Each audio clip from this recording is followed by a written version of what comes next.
Greetings, greetings, greetings, everyone. So much love. This one is going to be a good one. I can tell. Uh, what an amazing day. I'm so honored to be here with the homies.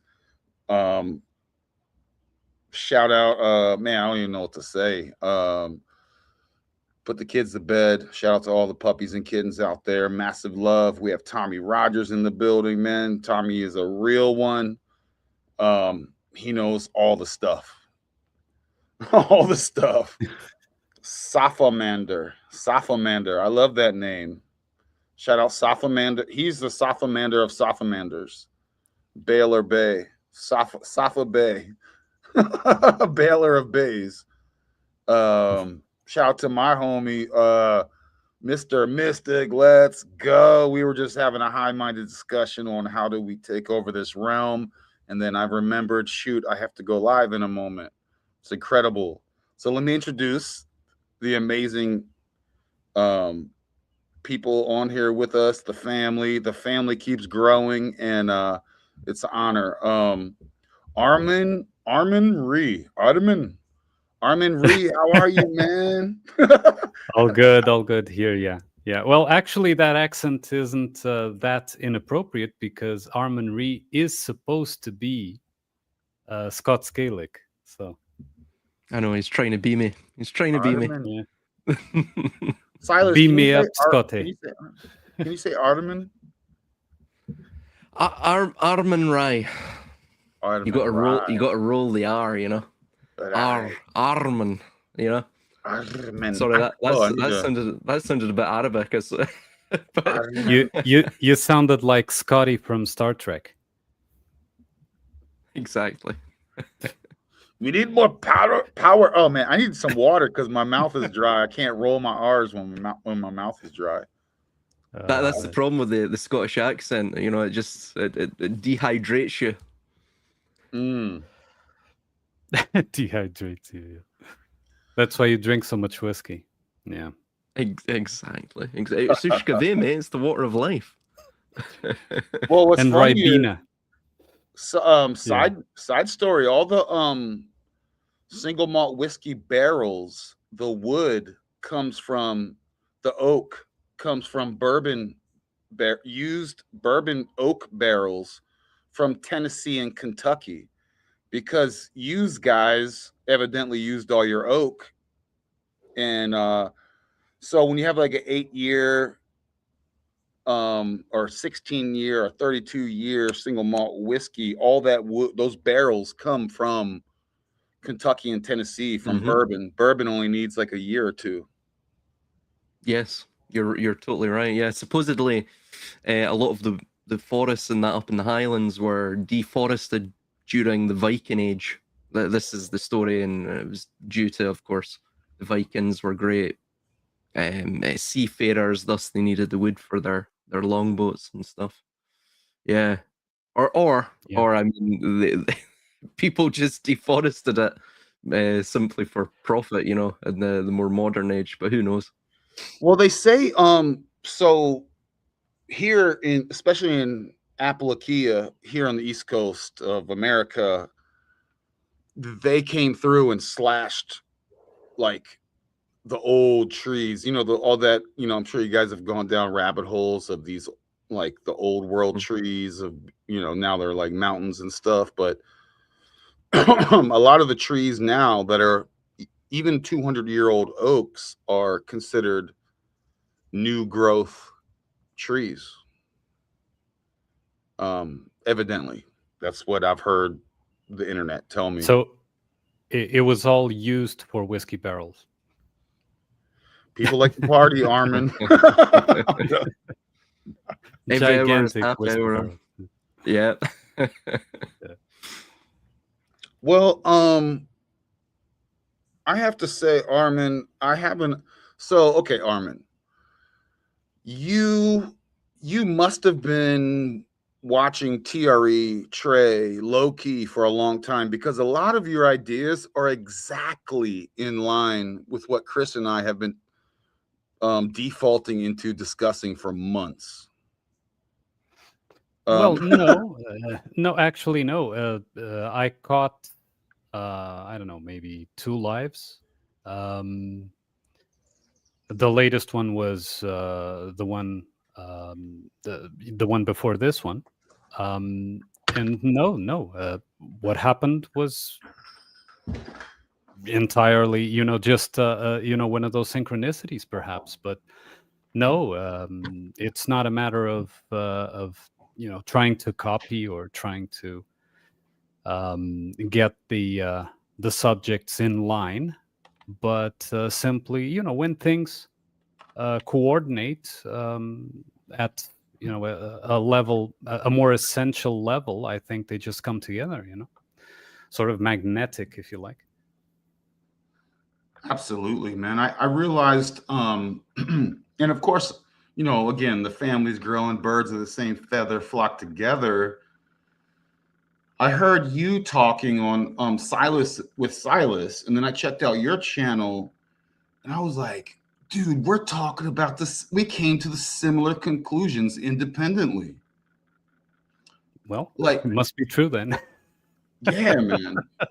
Like, and you've left some amazing comments. I was like, yo, I agree with everything you're saying. I agree with. And then everything Silas is saying, I agree with him. And it's just like, yo, man. Stellium 7. Yeah, bro. Titans is trust me. By the way, shout out Kelly Boyles. I'm into Stellium. I'm into Titans. I'm into Heartstones. I'm into I'm into a lot of these mountains being trees. I'm into a lot of the mountains also being titans of old world titans, believe it or not. I'm also into griffins. Shout out Queen Califia. Now, now for Armunn, and I have your info lined up. Like, in my opinion, okay. And I don't get on the normies because they're just gone, but I get on a lot of these. I have problems with a lot of these esoteric areas, people, gurus, etc., where I see, despite the appearance, I feel there's just you trade one dogma for another dogma. I agree. Right. And I go, what if you guys are discussing things that are also based on given paradigms by those that wish to control you, alternative paradigms that you're invested in mentally, in your mental mansion, beliefs, which, by the way, I love the word beliefs, believe it or not. Be the leaf. Shout out Bach Saga for that one, but in the family tree. But I boil it all down, Armunn. If I have any, I adjust, I pivot, new data comes, I evaluate it, I put it through my personal filter, and I go, BS. This is BS. Right.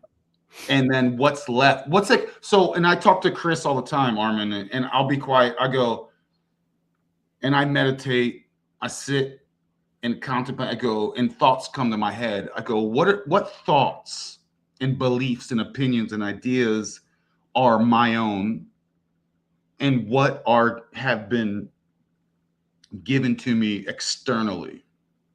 Right. I would agree with that stance. In fact, most of the things, even I love things this.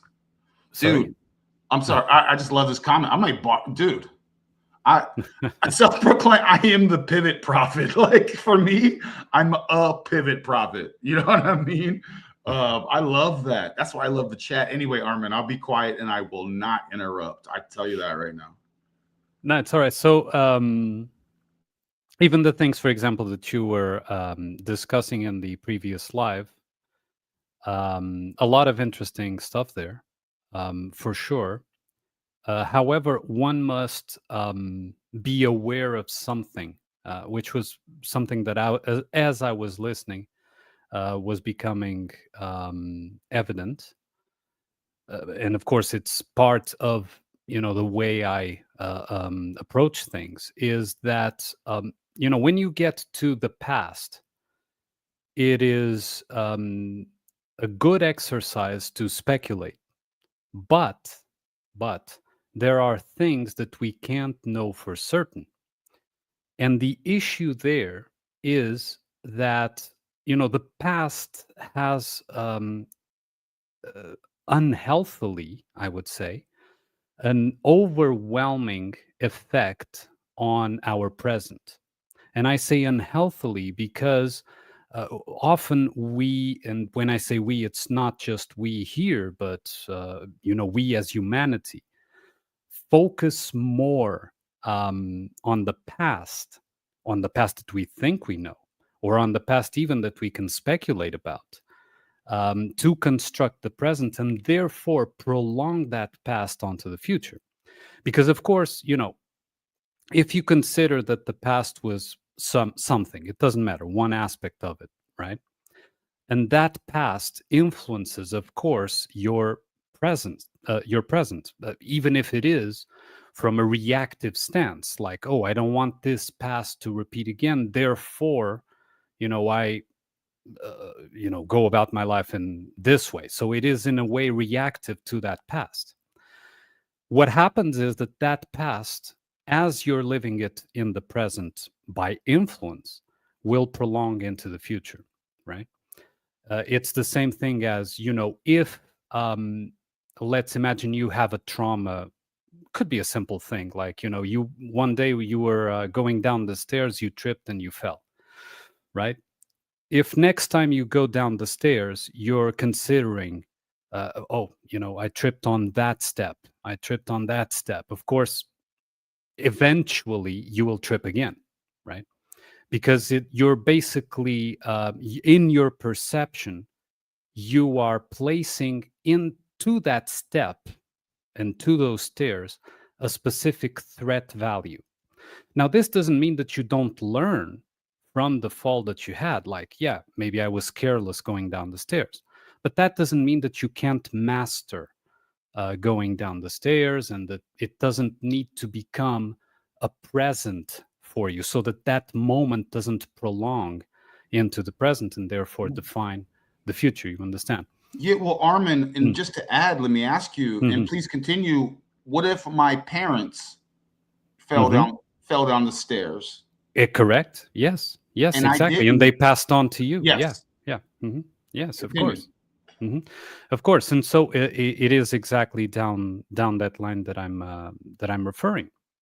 So what should be, in my opinion, the approach would be, okay, uh, there was a past that I myself lived, or that, okay, it was passed on to me, and I can obtain some wisdom from it, in the sense, learn a particular lesson from it, whatever you want to call it, right? And then move on. Because the issue of focusing on the past is that it always tends to prolong itself.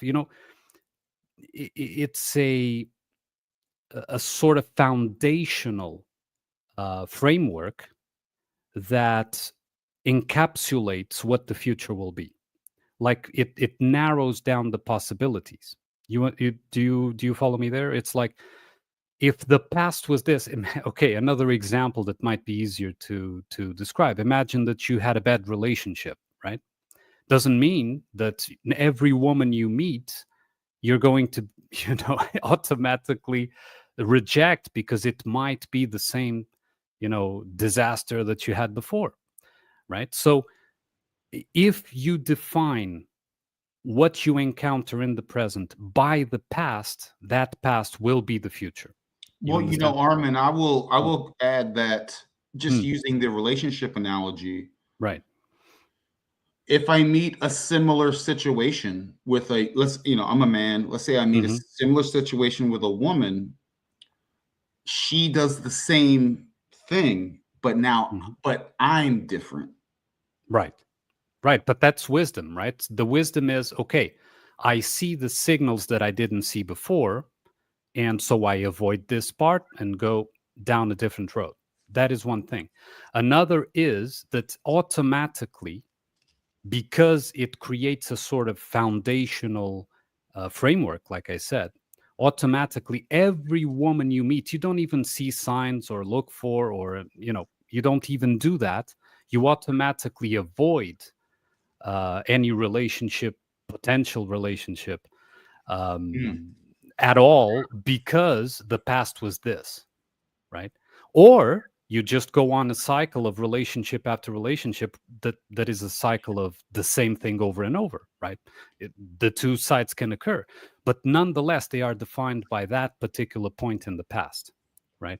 And so the idea is, yes, the past is to obtain wisdom from it. However, not to define the present first, and then, of course, from the present, not to define the future as well.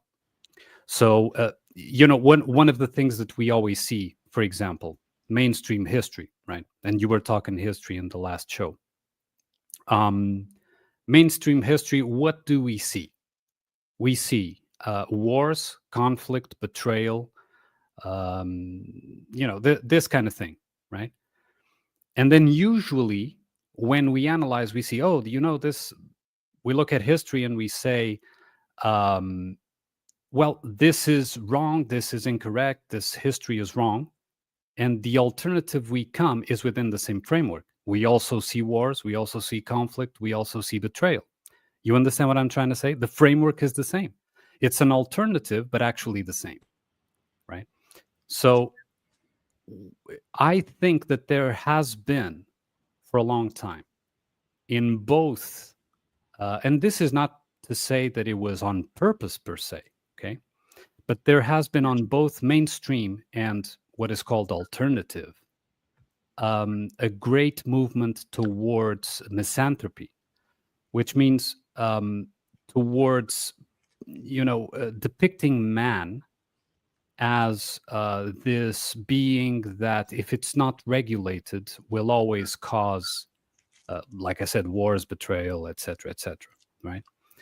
And that is the one key point of that past, let's say, that past foundation that was passed from generation to generation, just like you were saying previously, that defines our future, and that defines, of course, our present first and foremost. So when people are asked for an alternative, you will notice that the alternative always includes the same points as the mainstream that was rejected. You understand? Yes. In a way, it's similar to what you see in George Orwell's 1984 with the axiom, who controls the past controls the future, Right. who controls the present controls the past. But it's interesting because I've been looking at sort of juxtaposing Edward Bernays and his usage of PR or early PR for mass population control, and it almost ties in exactly with the Hermetic principles, like every single one, if you were to apply them in that aspect, right?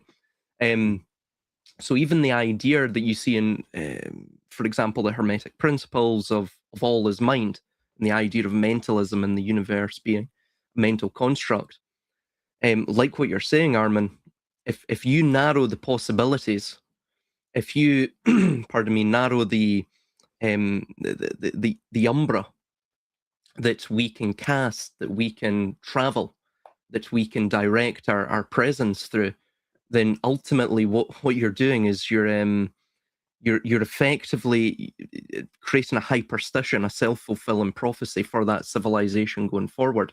Get them. And so, and so basically, you're it's like what Plato stated regarding noble lie or pious fiction. You're creating this illusion of an objective reality that isn't really there. It's all born of the mind that was seeded by that founding myth or that pious fiction or noble lie. I agree, and listen, the that narrowing down of possibilities that that you mentioned, which I agree, is symbolized in the game of chess, right? The game of chess is, you have a board with a set number of squares, with a set movement for each piece type, and with certain rules, right? So you can say when the game starts, you can say, well, it's a lot of possibilities. The game could go this way or could go that way, but that is an illusion. The game is a closed system, and it will always end up in Well, one result: checkmate, or or resignation. But it will always end up with a winner, a loser, or a draw, right? I'll also add to Mhm. that analogy, Armun, Yeah. is that a certain class, quote unquote class, when they play chess, they use a paw to move the pieces. Hmm. So that enclosed system that you're mentioning is actually, there are others outside of that enclosed system that move the pieces in that Correct. way. Hmm. Just FYI, yeah. No, Can I correct, introduce correct. Yeah, my yeah. homie, because he's itching, and he's Go ahead. let me my and then let's please continue. Mr. Mystic, man, amazing. He's a brethren, and he's going on a big purge tomorrow. So, and he's feeling us and wants to share, bro. Mr. Mystic, how are you, my friend? What do you have to say? And so much gratitude for coming through, my friend. What's up? What's going on, brother? What's going on? Yeah, definitely glad to be here. Much gratitude to you for bringing me on. But yeah, no, I'm definitely feeling the conversation, because I don't think this is talked about enough on some of the deepest levels, right? So, what is like okay, and sorry if I get the names mixed up, but I believe Armin was talking about perception. Um, you know, the reality is yeah, like he said, he was talking about illusion. Everything is an illusion. Everything is literally an illusion, right? And guess what? Everybody is living their own individual illusion, and that's the beautiful part of it all. So, because okay, we'll go to the relationship thing, Well, right? Mr. Mystic, what illusion are you living in? What illusion are you living in right now? Well, to be honest, I am in the process, early processes of creating a brand new illusion. So, yeah, no, I love this talk because perception is everything, along with awareness, right? And it's funny because you could, I'll just use you guys for an example. We could all look at the same car, right? Like same exact car, same color, same everything. But we all will have a different perception of that single car, right? And none of it's right or wrong, right? Like truly, none of it's really truly right or wrong. And that's actually the beautiful part of it, because Ronin could be like, this is a great car. Arma could be like, this thing needs some work, And then, everybody just has a different perception. But the reality is what illusion do you want to live? Do you want to be in the lower mind, or do you want to be in the higher mind? And it's up to you. It's up to everybody to make that choice. And it's really important because this is actually what dictates if we're going to have a quote unquote good life or quote unquote bad life, right? But because even at the end of the day, that's all a perception too. Because what might be good for you might be bad for me, right? So yeah, I think. Oh, go ahead. I was just going to say, I think we've gotten beyond the it's a paradise or a prison. But continue, Mr. Mystic. Yeah. No. yeah, No, absolutely, 100%. And that's the beautiful part of it all, because we are creative beings, right? So since we're creative beings, like, you see all these people out here that are massively depressed, massively, stuck in that lower mind, right? But if they could just purge all these things and purge the lower perception and come into the right thought system and see with a new, fresh set of eyes and have a new vision and create, then I do believe that people would see things much differently. Can, can I ask Armunn a question related to that? Mm-hmm. Yeah. And I want to ask everyone. I want to ask Armunn, and then Silas, and then Mr. Mystic. Armunn, I know we're here. Armunn, I'm trying to, dude, let me put the horrible accent attempts away. Despite all this, we're all high-minded and vibe and good vibes, and we're above all this material, blah blah blah. If you had a windfall of 10 million in your cash dollars, that would probably make how would that affect your experience here in this realm? Take it wherever you want. Well, for me in particular, I have as much as possible, because of course we are immersed in a notion that we didn't make individually, right? So we are immersed, whether we like it or not, in a collective game. Let's put it like that: a collective, like Mystic was saying, illusion. But I have detached gradually, as much as possible, from the economic game.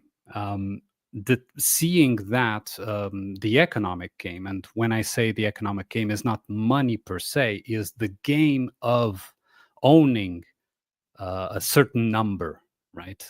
There's this, it's like when you play a video game and you have the high score, right?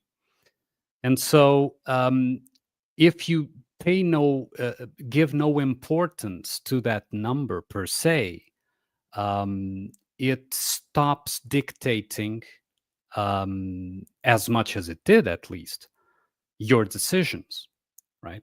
So your priorities move from that score on the screen, let's call it that, to a different level. Let's say, you start paying more attention to your individual vocation, for example, right?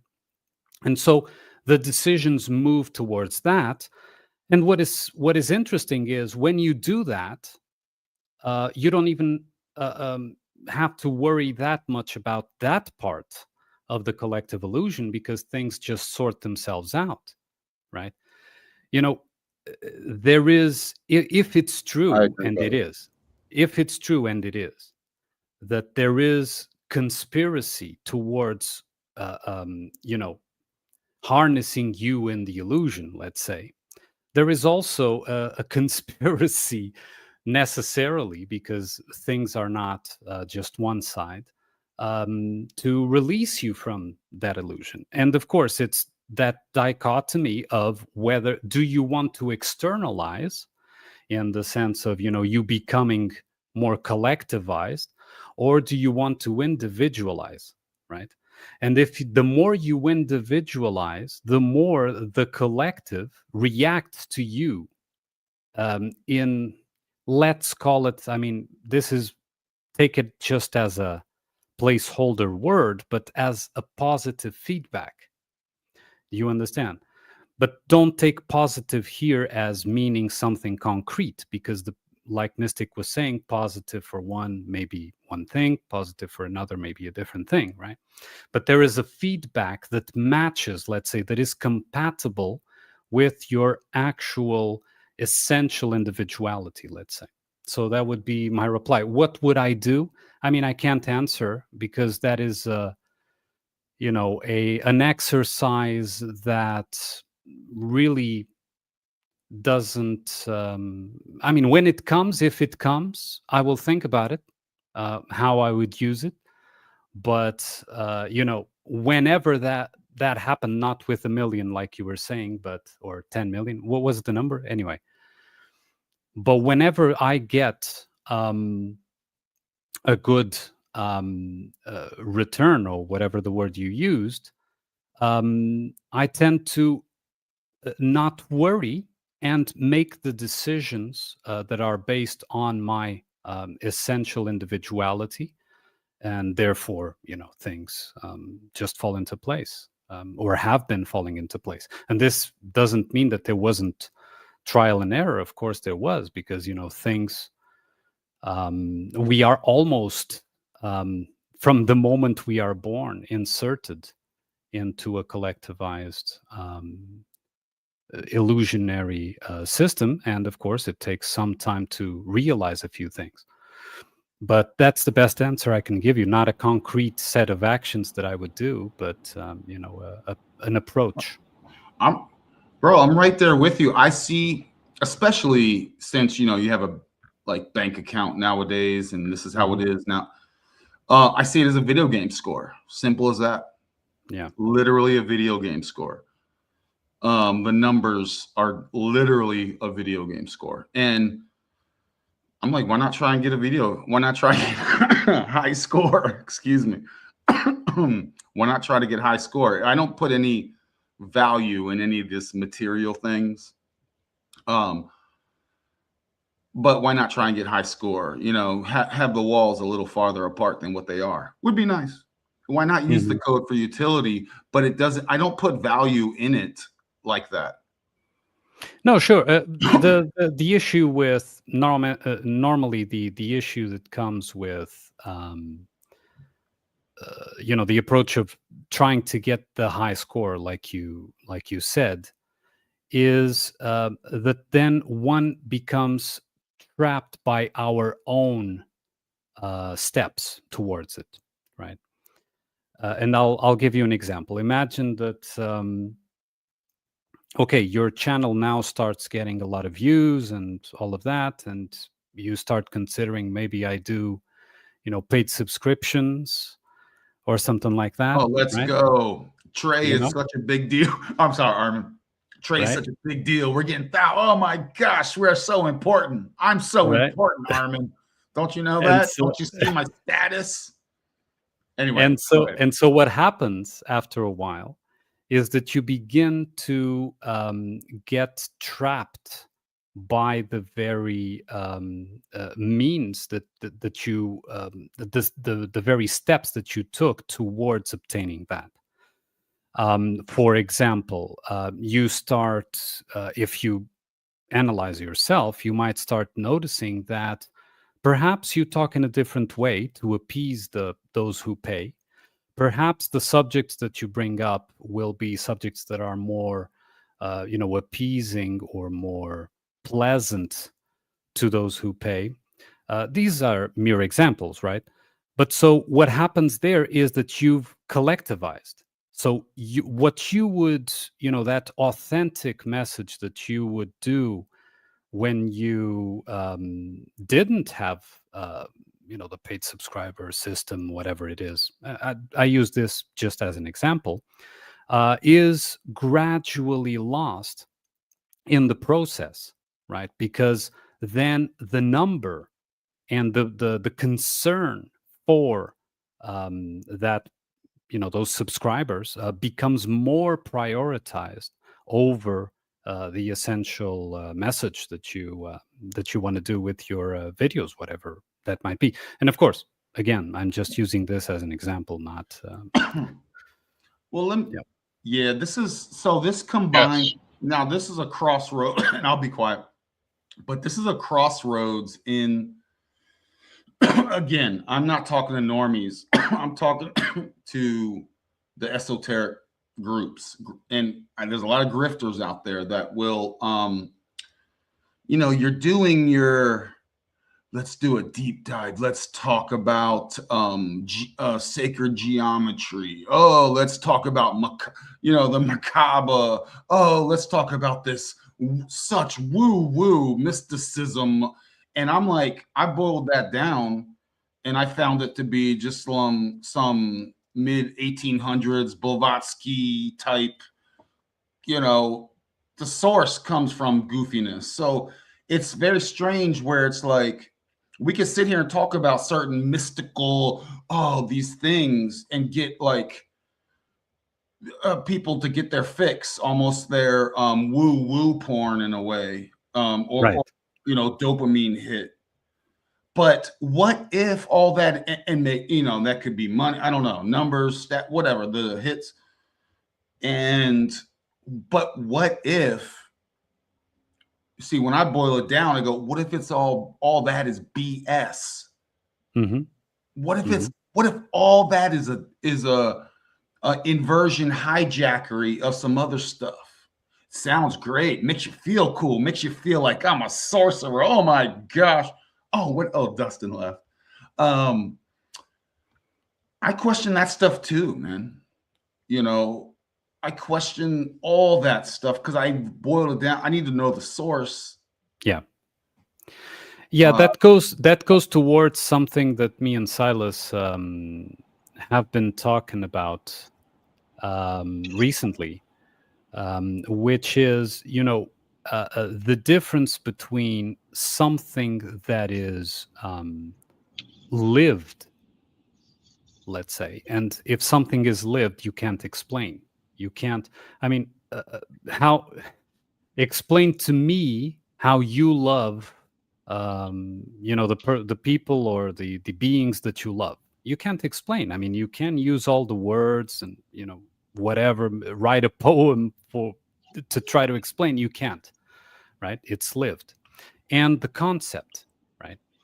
And I equate most of the systems that you were describing in the same way that, for example, mathematics is used in a lot of ways for science, right? And let me try to explain what I mean. Is that there is a healthy place for mathematics, right? If you are able to use mathematics, you can build things and organize and that kind of thing.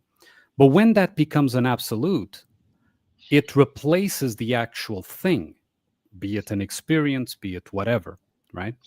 And so you try to measure the absolute using a concept that is by nature, by the very fabric of it, limited, right? So of course Armunn, real quick, Mr. Mystic and I can take mathematics and numbers and present to you perceived data that will back up our thesis. We know how to do that if we wanted to, and many do. We can use mathematics to prove a thing that we wish to prove that will seemingly be legitimate, but sure, but not. Yeah, but that will always be a representation, and that representation is not the actual thing. And the issue with, for example, like you were saying, the mystic systems or this or that, is that they are representations, and they could be useful in the sense of, you use them as metaphors. In fact, in my book, I use the metaphor of the Christian gospel to present as an example of how that is used, is that, okay, you can write a story, for example, to explain to someone else a concept or a series of concepts that otherwise you couldn't explain, right? You couldn't lay it out in a different way, so you use parable, metaphor, whatever, which is basically what mathematics is. It's a metaphor for whatever it's trying to represent.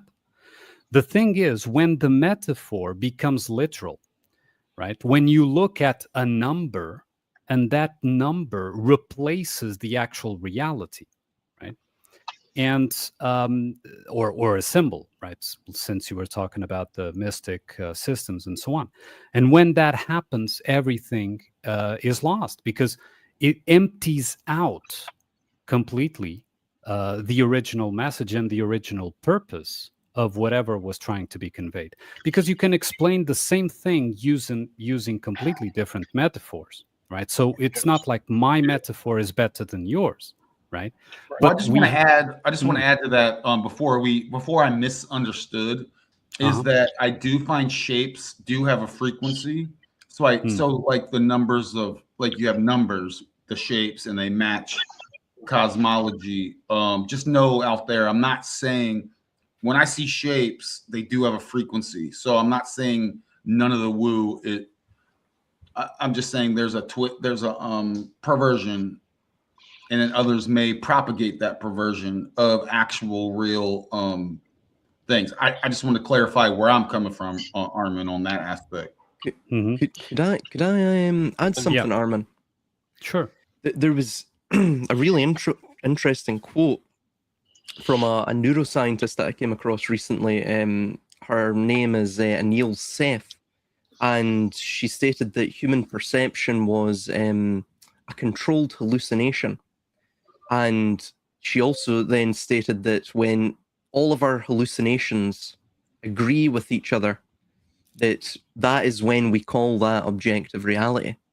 So it's like what you're saying. It's when these abstractions, which are fundamentally representations or images, they are projections of what we want to be true.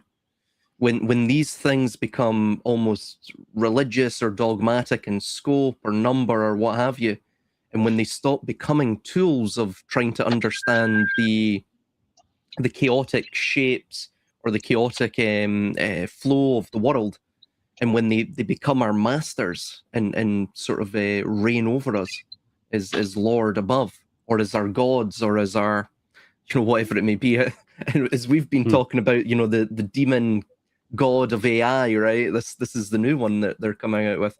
Then that controlled hallucination becomes a controlling hallucination. And so fundamentally, I think people have to understand that our perception itself isn't reality. Yeah. It's, our mind has never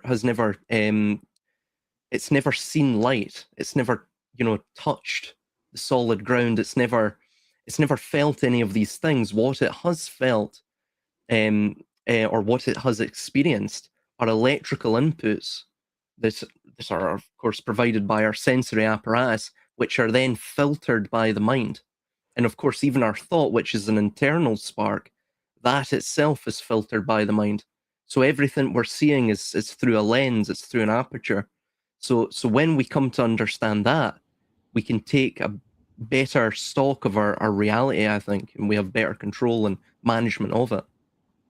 Yes, I agree. I agree 100%. Sorry, I just wanted to get that out because there's a lot we covered that and that's why perception is, you're always going to find a different perception in everybody, right?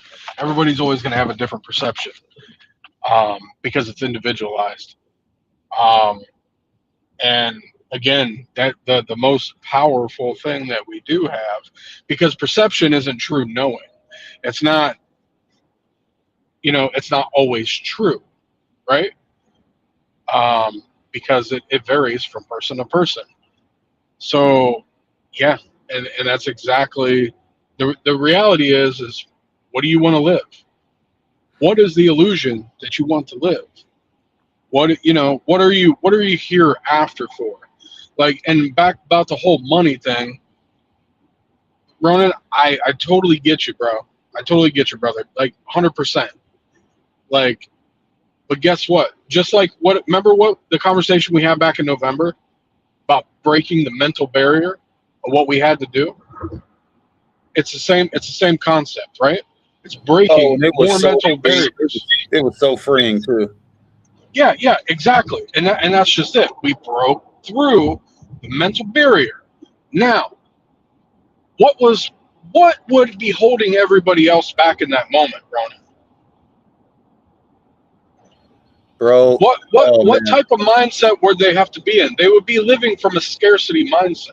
Yes. So them living from a scarcity mindset is only going to attract more scarcity, right? But when you break those mental barriers, right, and you get through them and you create something new that is not of scarcity, all will always be provided for no matter what. Yes, So the past defines the present, and the present therefore defines the future because it's a continuation of that belief, let's say. Yeah. Let I me agree. just introduce. Hold on. Let me Armin. Let me just take care of some beeswax real quick. First of all, shout out PK. What's the topic? Good question. We're basically just boiling down all reality. Now, that's the topic. Everything. The topic's everything and nothing. Boiling it all down, man. You know, getting through any and all BS. And Chris is here. Shout out narcissism. What's narcissism? I hear a lot of people throwing out narcissism to others, and it's like, you ever look in the we're dusting. You ever look in the mirror and go, who's the real narcissist? You know what I'm saying? By the way, every single thing that I say to the mirror, and I know that I am also a part of the problem when it comes to anything and everything. Well, that actually ties in with something, Ronan. Sorry to interject, but the myth of Narcissus. I don't know if Armun would want to discuss that idea, the myth of Narcissus, and how that sort of ties in with what we're talking about. This idea of the reflections and the mirrors and all of that. Sorry to interject, Ronan. That just brought to the mind. Yeah, sorry. Chris, real quick. Chris Minor, and then Silas, take it away. Chris Minor, he's on CPT. He's on CP time, California people time. No, my bad. My hot water heater broke, and water was going everywhere. What? So I had to throw some towels down and get that dried up before I came on because I couldn't leave it sitting.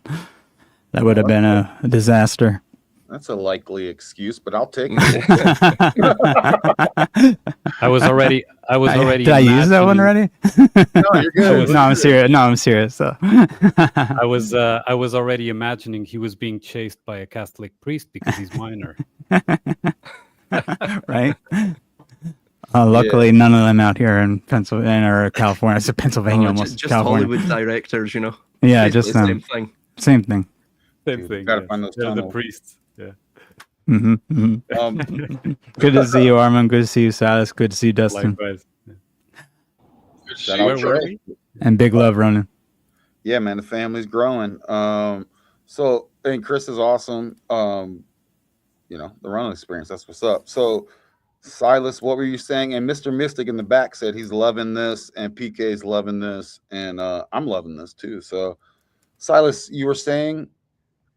Well, regarding we brought up narcissism, so or in fact, sorry, it was Mars Bar that brought up narcissism, but the myth of Narcissus. So I don't know if Armin wants to go into this because this basically ties in with, we've been discussing this on our iPet Go 2 series, but and it's cropped up, of course, in our discussions previously because it's such an important myth, I think. But it's the idea that Narcissus basically fell in love with his own reflection.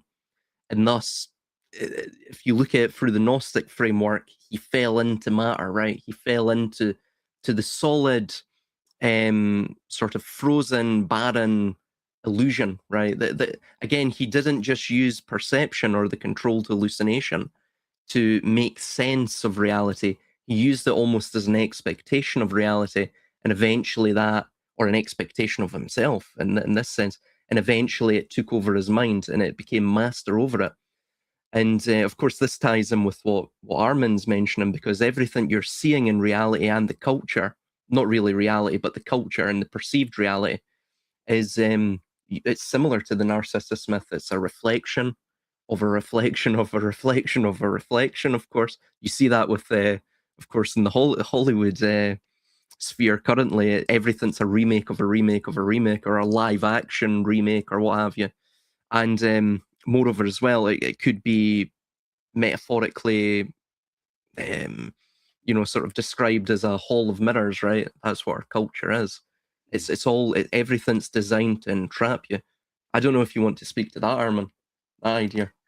Well, when someone looks at a reflection in the mirror, they're not seeing themselves; they're seeing an image, right? And so that image not being the whole of the being that one is, and of course you can only see what is being reflected, and if the mirror is a bit dusty or something, you'll see even less than what it could reflect. But whatever, even if it's the best, most polished mirror, it will never see you. You will see a partial aspect and from a certain angle of that of that gives you a perception, a limited perception of who you are.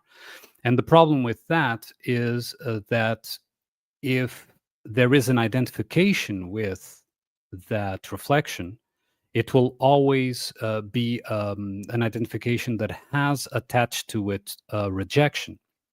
And the rejection is with the rest that is not seen or that you don't want to see in the image. And so what happens, for example, you were talking Narcissus, is that there is an idea that when Narcissus looks, and actually the myth of Narcissus is linked with Echo, but I'll explain that further on. When Narcissus looks, Narcissus sees beauty, right? He sees his reflection as beautiful. And what he attaches to is that beauty. But the entirety of his being, the entirety of any being, isn't just what one would consider the beautiful parts. There is a whole set of aspects that we have. Some of them you might call ugly, right? But they are still a part of you. And of course, by calling ugly or calling beautiful, you're already doing a certain rejection in that sense. But I'm using words here to try to explain. And so when the identification occurs with that reflection, leaves out certain aspects of you. And those aspects of you cannot be detached.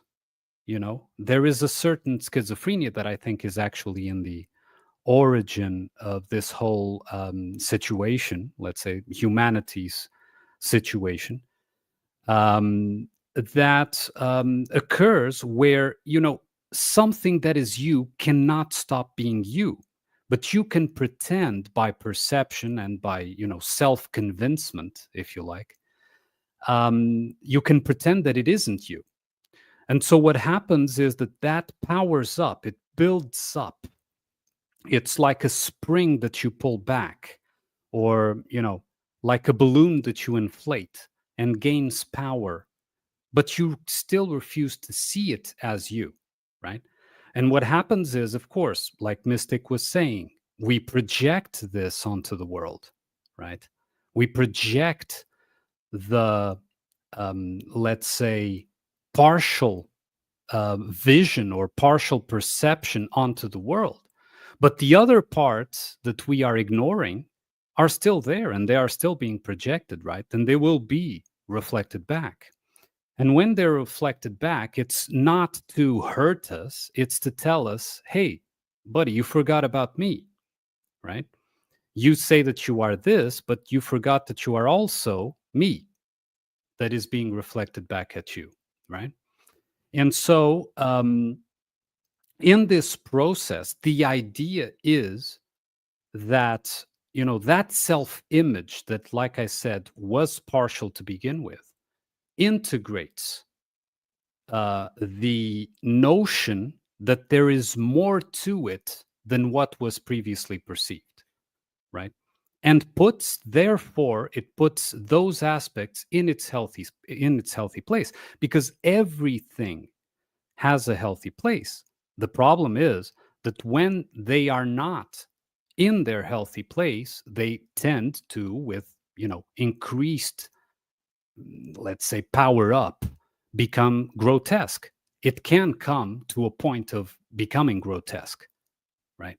But that grotesqueness, let's say, is a result of a continuous rejection of something that can't stop, can't be separated from you, but you see it as separate.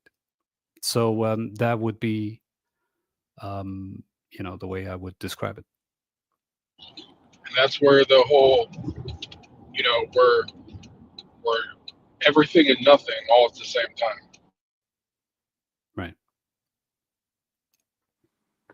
Oh, Armin, you talked before about, and by the way, yes, Machete, Mr. Mystic's channel's YouTube has been in the description, and Armin's is in the description as well, and so is Silas's, and so is Chris's. So yes, Armin, you talked about something that I really liked, where it's kind of along the same concept we've been talking.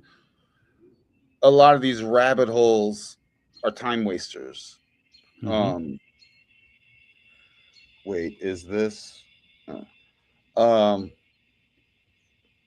Yeah, let's keep. Yeah, I don't know. I don't. Forgive me. And who's feeling something on their heart to talk about this? Aren't you guys are crushing, man? Shout out to the chat. Ronin, you nailed it right on the head, though. That's the whole point of all of this. Is what I we're totally talking meant to. about now. I totally. What we're meant talking to. about. Oh, sorry, my bad. But yeah, no, we're like everything we're talking about right now is essentially a time saver, right? It's a way to save time. Now, Yeah. if we go deeper into it, obviously, really, time and space, that's all an illusion in itself, too, right? But yes, in my opinion, everything that we're talking about is actually short. Everything else of the rabbit holes and all this stuff, yeah, sure, it's great, right? And it serves a purpose in what we call the awakening process, in my opinion. But what we're actually talking about now is actually true knowledge, right? It's also a time saver. So sorry, I just wanted to say. Get them. Yeah, I agree. I agree with you, Mr. Mystic, that you agreed with me, that I agreed with Armin. Totally. Let's hold hands and dance around the Oh, bonfire. we're just all too awesome, man. We're just too awesome, dude. And there's a lot of value here. I feel like the just internet's exploding. Yeah. No, but I think Time Saver is a good one on that front. about the Because the Armin, you don't want to be like strongly invested in a falsehood of some kind, and if it's revealed to you, I imagine. I'll speak for myself. Please reveal any, like, if it's garbage, I'm like, let me know. Let me look at it. Let me identify it. Let me boil it down. And if it's built on a nothing, then I go, cool, see you later. I want to know like ASAP. And I go, see you later, because I don't want to waste my time on some gibberish. Although, being somewhat aware of gibberish down the forest, is fine. But yeah. all of us have wasted a lot of time, inevitably. So it's not even, something that none of us can claim otherwise. Most of this goes a bit. Let me try to go a bit deeper onto that subject. From my perspective, is that most of the rabbit holes you were talking about, they are perceived virtual realities. Let me give you a metaphor. If you are in the presence of someone who is delusional and you try to tell them, listen, you're delusional, that thing that you're talking about it's not here, right? They will not listen. They will be defensive. They will even fight you if needed, right? So one thing that usually is the only way out is to step in to their delusion, right? And so, for example, imagine someone says that, or someone believes deeply that everyone that appears in front of them is an alien. Okay. If you tell them, no, I'm human. Yeah, that's what you think. You are an alien, right? And you can do nothing with it. You can't have a conversation. You can't explain anything. The connection is over, right? There's a repulsion because of that, let's say, self-entrapment onto that belief system. So your only way is to say, yeah, I'm an alien. And I came here with a mission for you. I was sent to you specifically with a mission, right? Now, Well, Armin, that's why I had to get new sunglasses, because I was seeing aliens everywhere with those glasses on. no, I'm using this just as a metaphor, but No, I know I'm being silly. Kind of. what I'm trying to describe here is exactly what I think. You know, those people that write the scripts and etc. That's exactly, I think, how they started this whole process. And so that is part of why I say that it's us, the audience of these scripts. And of course, we here, at least, you know, as far as I can tell, we here are not the audience per se, or we are trying not to be the audience. But there's a lot of segments of humanity, a lot of individuals, countless, that are the audience. And they are the audience dictating what the scripts should be. Right? Yeah, and Because, I mean, to Machete real fast, I mean, I think of a lot of imposter syndrome. I always got to check myself. Do I have an imposter syndrome? But, you know, I always got to look in the mirror, this mirror talk, and I go, I know someone with imposter syndrome. Like, okay, cool. But then you look in the mirror. Who are you, bro? you know, anyway, go ahead, Armin. Shout out to Age of Warriors. I'm sure this being powerful being has some of the best comments out there. But go ahead, Armin. Yeah. So the what I was trying to say is that it's quite possible. I'm not affirming, but it is quite possible that in the beginning of, you know, the script writing process within the world stage, let's call it that, there was an attempt to convey something of value. But that something was entirely rejected due to an identification with perceived virtual realities. And when I say virtual realities is, I imagine reality to be this in exclusion of anything else. And so since my reality is this, which is like in the example I was giving, everyone that appears in front of me is an alien, the only way that someone can deal with you is if they step into your reality and try to pull you out. Good luck, right? So, yeah. It's funny. I oddly commented about something similar to this whole conversation on Thomas Sheridan's video that he made today, because it's really like people are stuck in these shared disassociated fantasies with it's like a narcissist codependent type of relationship in the macro, and then you find this in like with the political party and its pundits and on each side.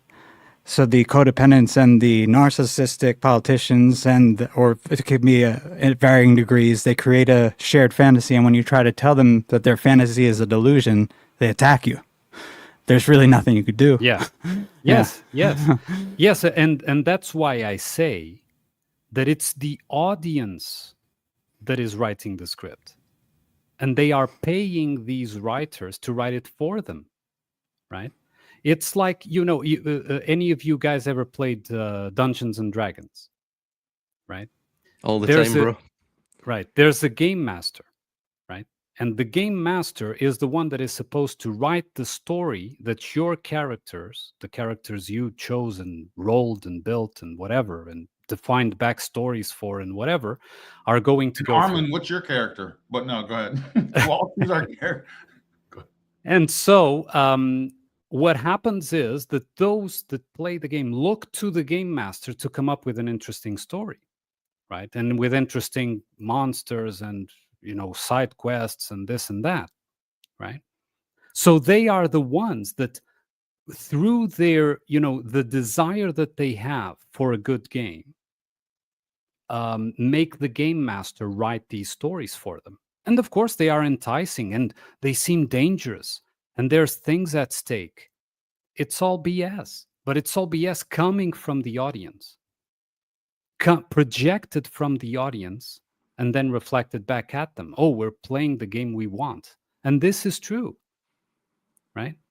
People are you know, in the stuck in the paradigms that Chris Miner just mentioned.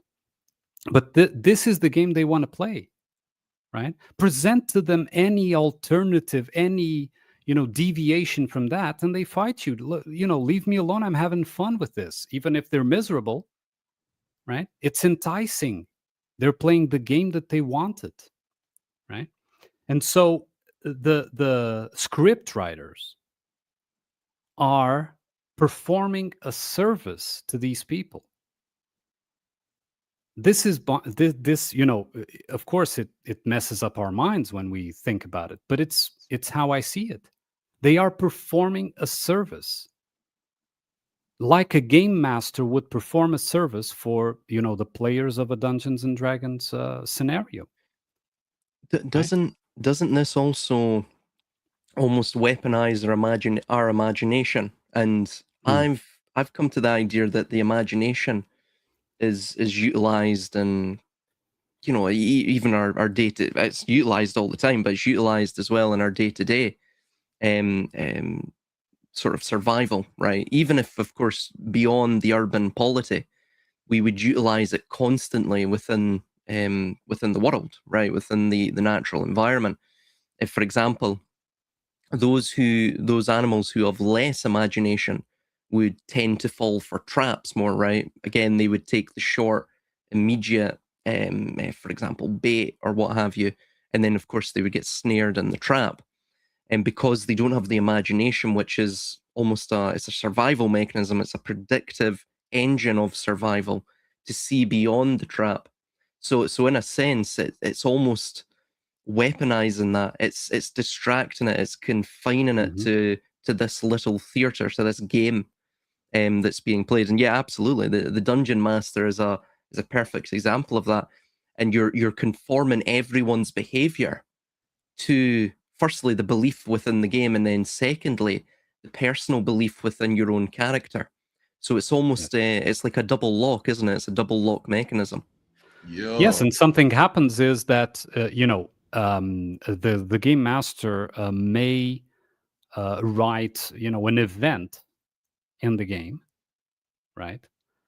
But of course, it presents, okay, an encounter with this creature, or you see a door. Do you open the door or not, right? But then it's up to, because it's interactive.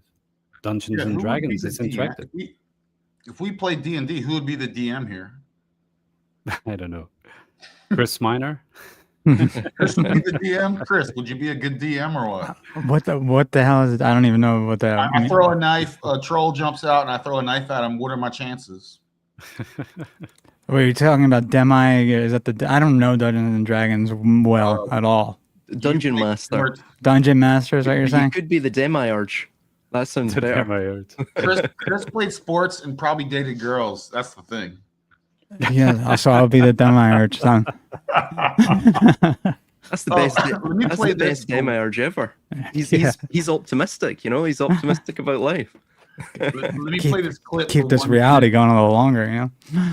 Let me play this clip for 1 minute. Oh, okay. It's relevant to what we're saying, and it came out today. And Leo King is popular, right? But he says something really profound here that is kind of along with what we're talking about. And what's funny is it's also energetically built in the luminaries going above our head in that back to the whole time thing. But let me just play this. It's like 1 minute, and I found it valuable. So against kind of that in the big great red giant and Taurus down in Sagittarius. And so this is kind of the battle of good and evil, believe it or not, this full moon hits. And at the same time, we got Venus in Cancer squaring Saturn in Aries, which this is bringing up a lot of pressure on this full moon of like, how do we change? How do we get out of our old belief systems?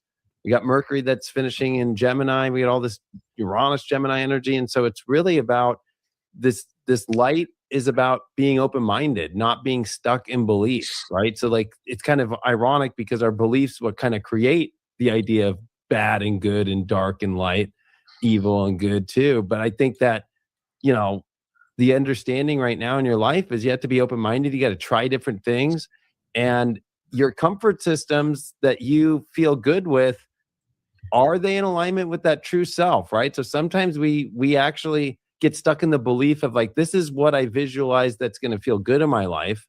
But does that actually go with the real version of who you are now?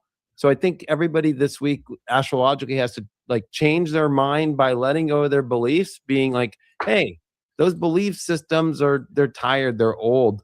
Let me actually get new info. Let me relook at myself and go, are those emotional kind of fantasies and things that make me feel good in money, relationships? Are those the things that actually align with who I am now?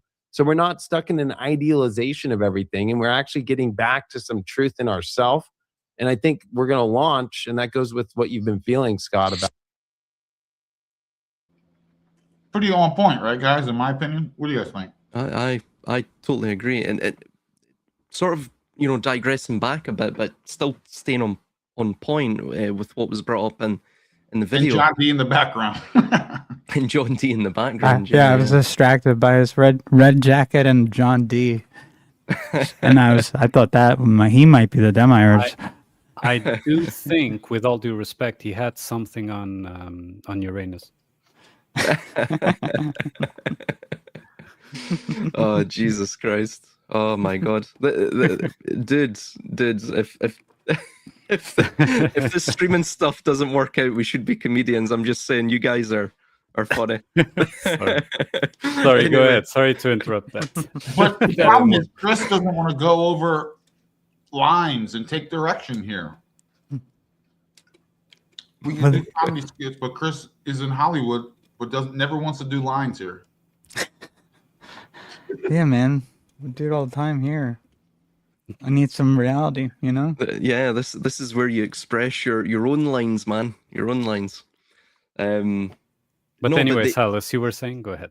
Well, it sort of revolves around money. Money is effectively God within our world today, and of course, this has been what you'll find in every single civilization is they will have something that they will look to as the sort of the prime archetype of, or the prime abstraction rather, and this will be God to them, and this will almost metaphysically encompass the entire belief within the abstraction of that, say, or the perceived reality would be a better way of putting it, right? Oh, Silas, are you into astrology? I'm not actually, no. I'm into astronomy, but I know bits and pieces here about astrology. But the guy you want to speak to is a guy called Noble Intent. He's the one in our group that knows everything about astrology, but astrotheology. I know a bit about that as well. I was just curious. I was just curious. I'm about that life. But yeah, it's nice to know.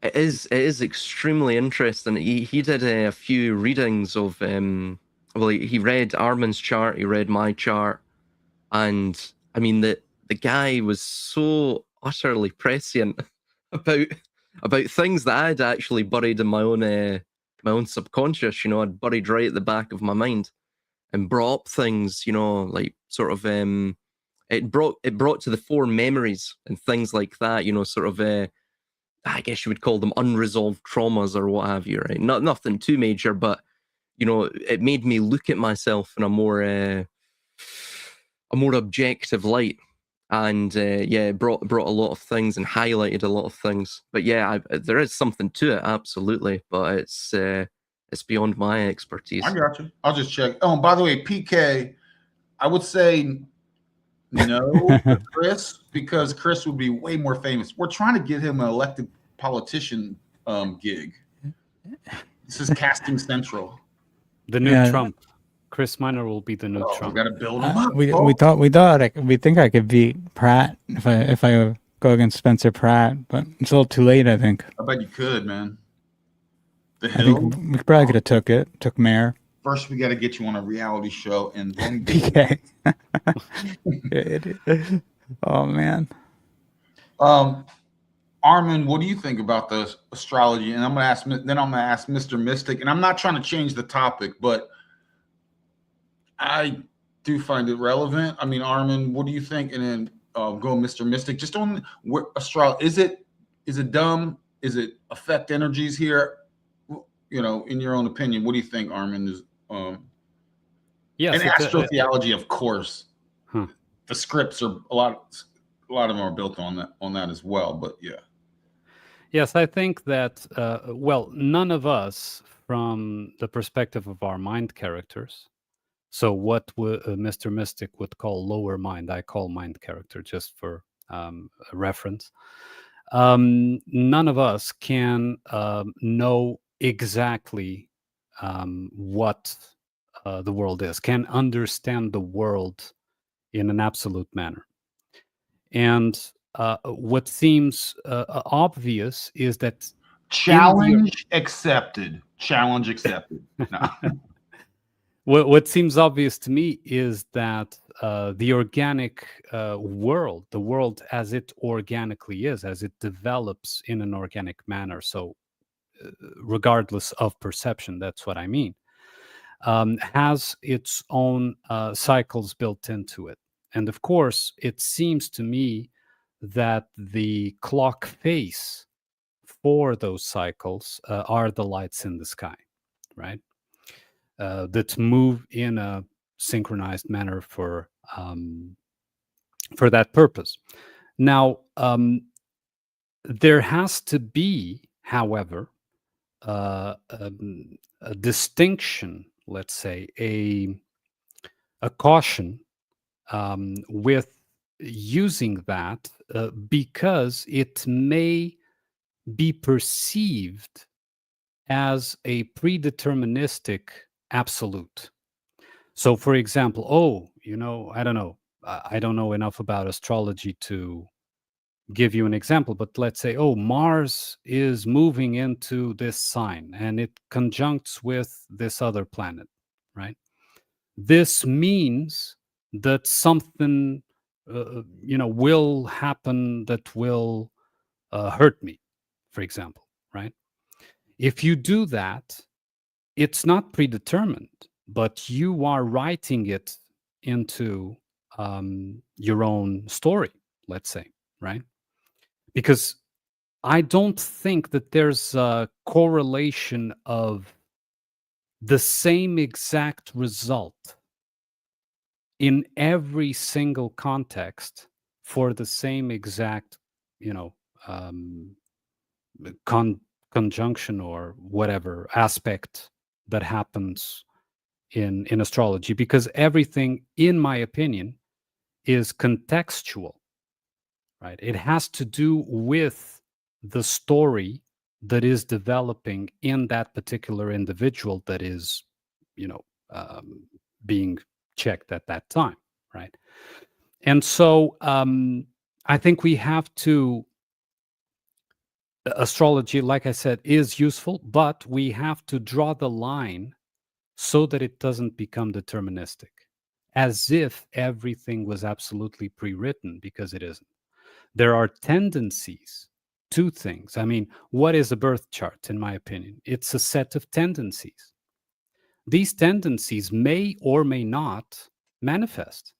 It's like you have the potential for this and the potential for that, but these are potentials, right? Whether or not you choose to enact them or to, make them manifest, it is up to you. right? Up to you as an ego, which is what I would equate with the higher mind of Mr. Mystic. I use different words for this. That's why I'm translating, because I know ego is used in as the lower mind for a lot of Well, in a lot of ways. well, But yeah, I'm talking mhm. about Armin, and I'd like Mr. Mystic to respond because Yeah. he's big into astrology and can break. I and I definitely like to separate the self. There's a thing where it's like you get your birth chart and you go, "Oh, I'm super special." It's like, well, yeah, that's the point. Everyone's going to get a super special birth chart reading because you're so special. Please, thank you for the payment, right? Kind of thing. Aries are the most special, but What is? Aries, Nah, bro. everyone knows. Oh, come on, dude. Come on. Mine's all. Continue. We all think we're the coolest. It's funny. Everyone here, even in the chat, thinks we're the coolest of cool because of the time of day and day we were born. And you may or may not be wrong, but I mean, a lot of the stuff is going to blow smoke up your butt to make you.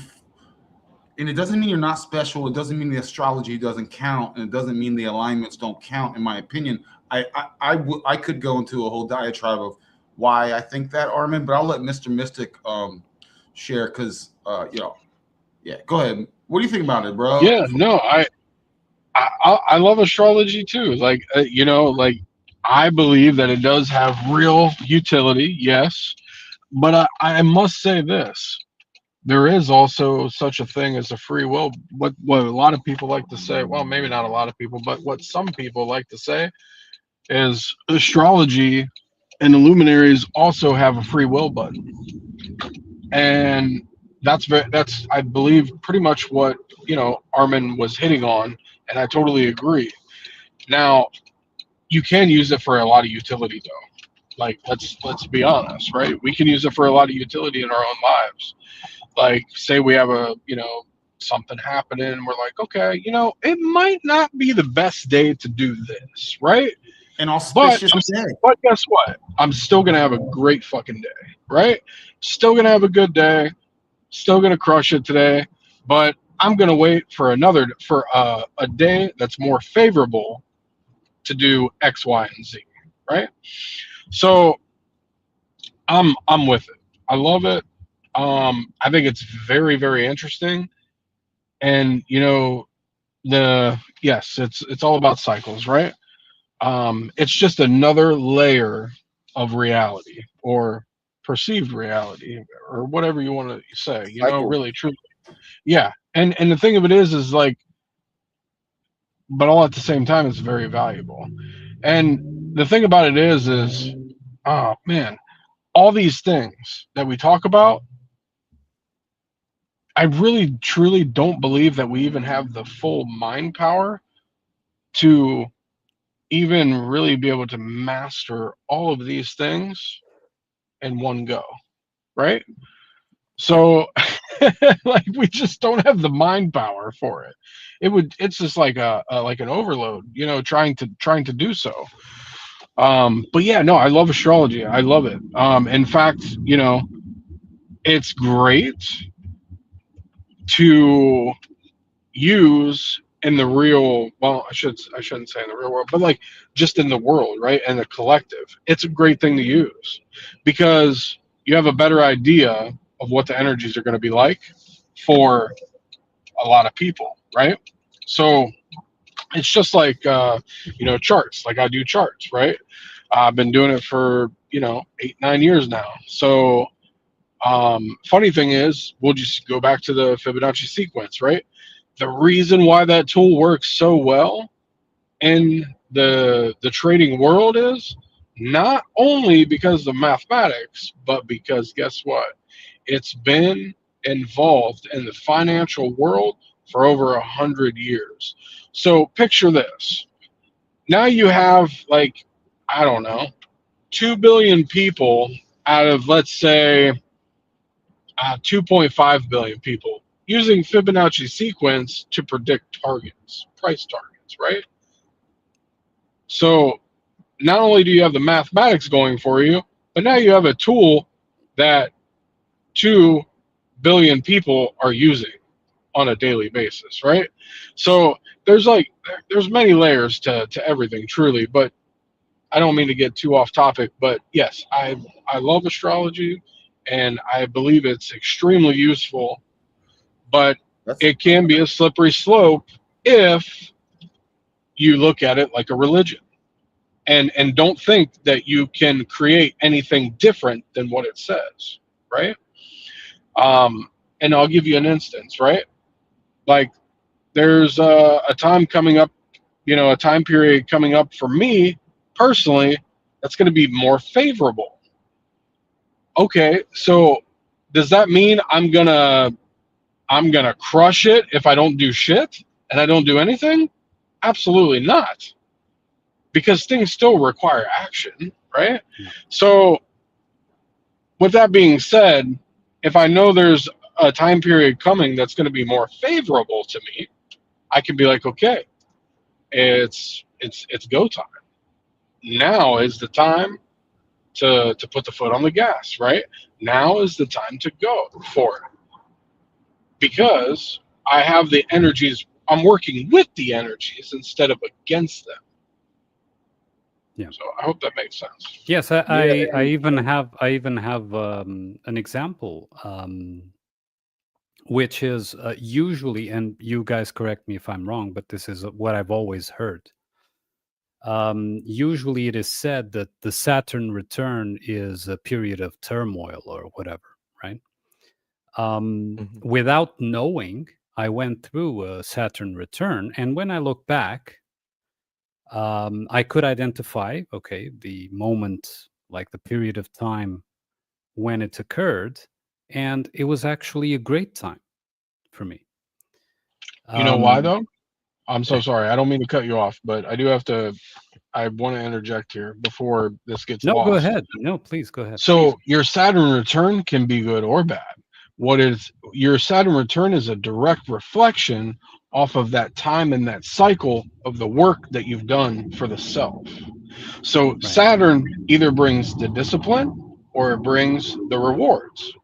And if you said you had a good Saturn return, well, that means, good job. You put in the work, and Saturn is obviously rewarding you, in my opinion. Yes, that is exactly, in retrospect, because when it was happening, I wasn't aware. In retrospect, that is what I found, is that I had taken the steps that I needed to take up to that point. At least most of them. I'm not saying all of them, but most of them.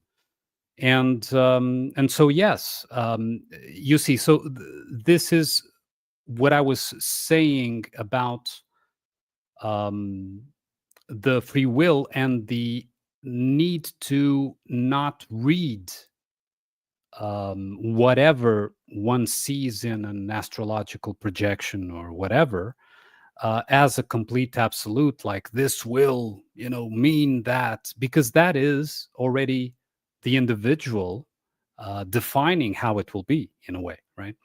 So yeah, that's what why I wanted to bring up that example.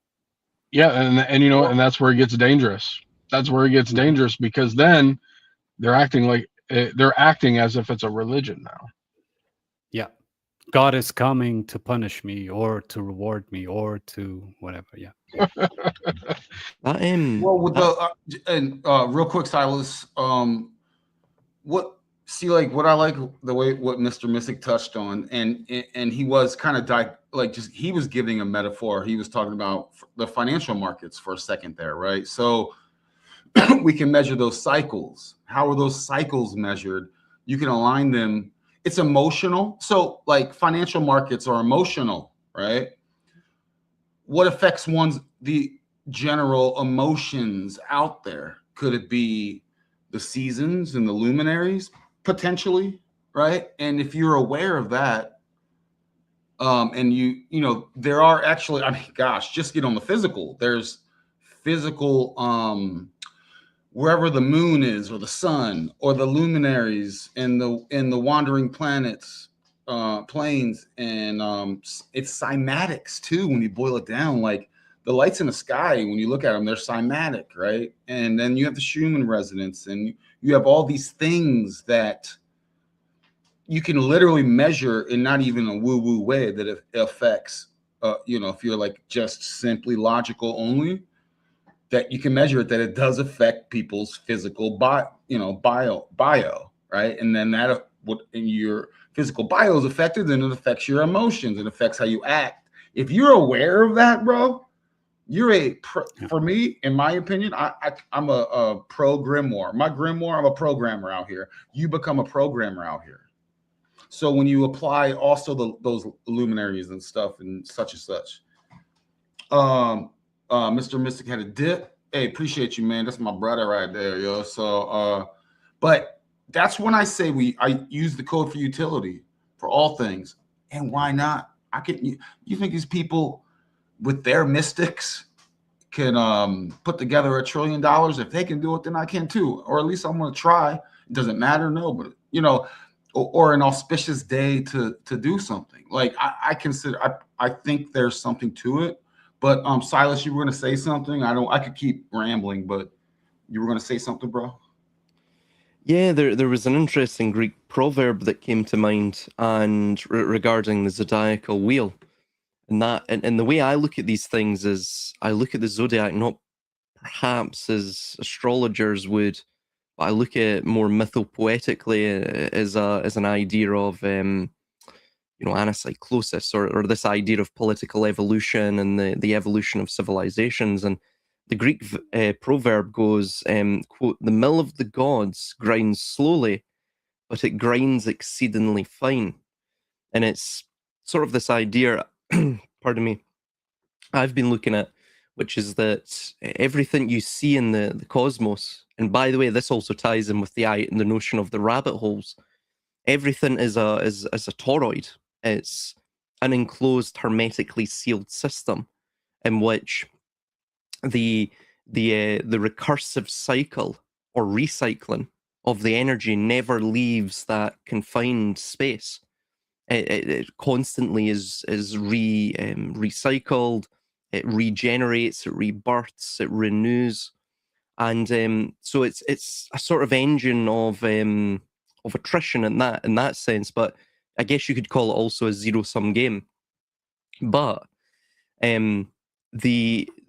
when people discuss the idea that perhaps everything is suffering, or things such as that, right? You see this a lot in religions and these various philosophical circles or religious circles, right? That everything is suffering, and they sort of get caught up on that. However, it's if you think of the world and the universe as a mill, and of course our life is a millstone, then our soul itself is the grain, and thus the entire purpose of life is not necessarily just to burn up your soul through this friction or suffering or whatever you want to term it, to burn it up. The friction is almost, it's there to take away, to take away the chaff, to unseat or unseal the soul, to bring the soul forth, and to renew it, and to renew it through fire. But of course, all the systems that we see bearing down upon us, what they desire to do is to turn your soul into fuel for the fire. They don't want you to become galvanized or tempered by that fire. So this is the constant struggle that we're in, and it's become more pronounced in the modern age, especially of digitalism and all of the sort of digital eidolons or ghosts or specters that we're constantly doing battle with. The illusions on the cave wall. And these are intensifying as we're coming into this sort of digital age, with social media platforms. All of it's instantaneous now. All the shadows are instantaneous. So you're constantly having to recalibrate how you deal with the environment, and to also sort of sift through, to literally filter through all of these shadows. And it can be quite exhausting. In fact, I think that's what ultimately it's designed to do. But yeah, I think in the modern world, the best defense you have is to learn as much as you can about as much as you can. Take a step back from, you know, don't become too cognitively exhausted sifting through all the shadows. All you have to know is if it's beyond your immediate surroundings, you have to be dubious of it until proven otherwise. And you shouldn't get caught up trying to prove everything or disprove everything. You have to be sort of, as we say in Scotland, cockany, which is a Scots word for cunning. You've got to employ a bit of cunning, a bit of shrewdness. You know, you can't necessarily be caught up in everything. As Mystic stated, you can't know everything in sort of one round trip. So yeah, you have to sort of take the foot off the accelerator, because the digital age will want you to put that pedal to the metal and just burn yourself out. So yeah. Well, just to that was fire, by the way, Silas. Just to answer this question in the way that I see it, no, they are not synonymous. This is a part of the hijackery to create, seance as the new legions of Ra, the new Ra legions, and that's the astronomy is their way of attempting to hijack the meaning of all things and all wonder, and their attempt of having also the hijackery, besides the Rockefeller types and the Talmudians and all them that have come with the butcher coats and everything, going, we know all things. And by the way, here's your seance, here's astronomy, and what's what, is a way of putting their fake code in front of the code. And then they'll have their alternative army of the occult and the this. And guess what? Everyone's cross-dressing and being freaking weird, right? Debauchery is the result of that, the intended result. So they're hiding the real truth as if they have the real truth, when the real truth is simply looking up and looking within and looking in the mirror. Although that's an illusion that, it's an avatar, but my avatar is dope. Thank you. But for this time, but I mean, that's they are not synonymous. I throw astronomy out. I actually don't include astronomy even in my vernacular, because it's only it's a fake. It's a LARP. The way I see it. That's the way I sees it. So I just had to throw that out there. Yep. Well, this sort of gets me to an idea, and I wanted to ask Armunn this, which is that in the digital age, Armunn, and this goes for everyone. I'll ask everyone this, but just Armunn first to sort of hit it off, which is that in the digital age, are all of these psyops, are they designed to cause total confusion, or are they designed to bring us into camps, to make us believe certain lies or certain ideologies, or to ensnare us in those ideologies? So are of course, or is it both? Is it both? Or what's your opinions upon that? Well, in my view, it is to narrow down the pool of possible results, right? So if you notice, from all the choices and options of alternatives, including mainstream, which is one of the alternatives, that you are presented, all of them have common points. Like, they are the same with different nuances, different details. It's basically the same. It's basically selling you the same book with a different cover, right? And so the idea there is that it defines, because we are, whether we are aware of it or not, writing our own individual story. It is to define the type of story that we will write individually, and therefore, consequently, that we will write with each other, right, collectively. So that is one aspect.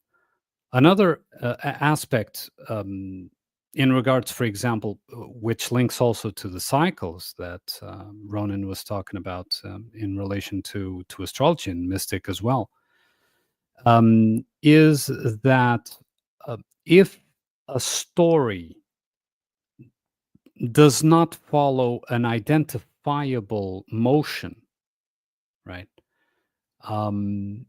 You don't follow it. You don't keep your eyes on it, right? It's like, how can I put this in in an example? If the story doesn't move in a way that you identify as motion, right? So it implies changes because you believe that this type of change is inevitable, right? It implies conflict because you believe that conflict is inevitable. Conflict in the generalized sense. So I'm talking about war, not a normal, let's say, when I say normal, is like an organic conflict that would emerge in the natural world. But war is something beyond any type of conflict that you see. War is mechanized, first of all, right? It's an organized idea of conflict, organized and disciplined idea of conflict. It's sort of like a machine. It acts like a machine. And these are beliefs that lead, the beliefs that the audience has, that lead the script writers to have to include it. What would happen if the scripts from now on did not include these high points, these hot points, let's say, in the script? What do you think would happen, Silas, to the audience, right? Oh, they would become disinterested. Yeah. They would become disinterested, right? Because there's this pull between, pull towards, I have this enemy and I have this ally, right? So if I have an ally and an enemy, I am playing the Dungeons and Dragons game in the metaphor that I used previously, right? If we were now playing a Dungeons and Dragons game and one of us was a dungeon master, and if they didn't include any encounter with creatures, that we wouldn't even get XP, right? How do we level up the characters, right? Because those are the rules of the game that we all share as an agreement, that we need the conflict to level up, right? And of course, that is what Hegel's presented as a philosophy, Yes. right? He basically put the rule book. He put it in a rule book, a philosophical rule book, how the game between the audience and the script writers work. But the audience is the one demanding it. And you can see this clearly when you understand how social media, for example, because now we have social media, right? How social media market the content based on what you individually, that particular user is looking for, right? Your feed in a whatever social media will not be the same as my feed. There was at one time I stopped doing that because I stopped paying attention. But one of the things that I used to do was when YouTube introduced that algorithm of suggestions, which was years back. I once in a while I would randomize. I would search for things like, the most bizarre things that you could imagine. I would put in the search on YouTube while logged into my account. And what it would do, it would confuse the algorithm, the algorithm wouldn't know what what exactly to suggest. You Yeah. understand? Yeah. So it's what I'm trying to convey is that these cycles and these hot points and all these things that the script includes is to match the expectation of the audience, let's say, in the same way that we saw the Rosencrantz and Guildenstern, that they went along with the play, right? They didn't even know they were in a play to begin with, but they went along with it. They said their lines perfectly, automatically even, right? They didn't even have to think about what to say in a certain point of the play, but they were playing a play. And at any moment, as it was obvious at the end of the movie, at any moment they could have said no. Right. So I think that is the point, is to frame, to narrow down the possibilities, but always in relation to the expectations of the audience. Let's put it like that. Yeah, it's backed by popular demand, absolutely. Yeah. They'll take things that are, organic ideas and perhaps even archetypal essences and things like that, and they will twist them into cold, calculated, measured, quantified concepts, and then they will, of course, go forth from there. I mean, the internet is a prime example of that, which is, of course, the primary, the primary medium of the internet was established by the military-industrial complex, absolutely.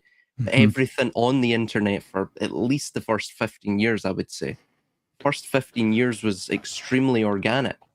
It was, and then eventually, of course, from there, you had DARPA LifeLog. The day that went down, conveniently, Facebook started up.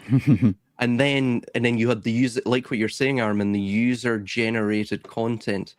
Well, yeah, like the Google, you have user-generated. like the Google Selfish Ledger that they now like are doing without even telling people that they're doing it. Yes, yeah, because there was this really interesting philosopher I came across. He's a sociologist, and he stated, what was his name? James C. Scott, I think his name is, and he had a book called what was it? Thinking Like a State or something like that, and he discusses in it The legibility, right? The legibility that basically you're trying to, and this ties in with what you were mentioning, Armunn, in your work, which is that, and of course all your videos, which is that you're trying to turn the citizen into something that's readable, yes, by the state, basically knowable, thus predictable, but it's even more than that. And James C. Scott, I don't think, really gets into it, which is that you're trying to turn them into almost the similitude of the state. Like, if the state is Saturn, you want to turn the citizens into Saturn's children. Now you're thinking, but Saturn's children and the mythos isn't Saturn. But Saturn tried to do that. Saturn tried to ingest them all. And by doing that, he, in a weird sort of way in the context of the myth, he tried to ensure that there was no interaction that could occur, thus no conflict, no change within the environment, thus everything stayed static. And thus he could, because again, he was fearful that time, of course, would even devour him. So time would devour itself. And thus, the only way to get beyond time, to conquer time and death, if you will, is to ensure that there are no, there's no interactability within the environment, because it's those interactions, those networks of interactions, the organic interaction, and that which produces the organic, that can destroy the inorganic, because it shows it to be false. Can I play a 1 minute vid? It is based on the mirrors. This is just a clip from a movie. I find it rather relevant. Is that okay? Yeah, nice, bro. Go ahead. Yeah. And you guys know it's from Conan. This scene, Conan the Last Sumerian. It's hilarious. The writer of Conan was all about the Hyperborea and all that. So it's funny. There's actual. You could find, if you want to, real history, actual history disguised as fantasy. But let's play this in relation and think about in relation to this convo that's been going on. I'm probably going to get copyright, but it's all good.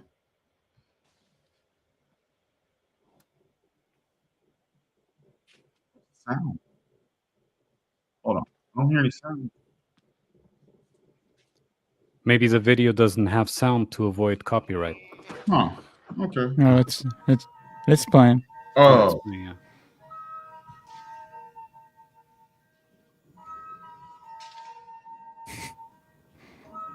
Wizard it open.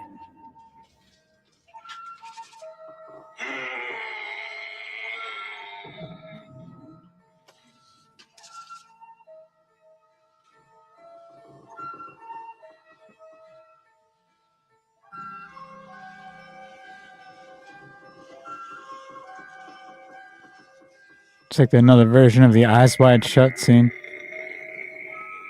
oh yeah.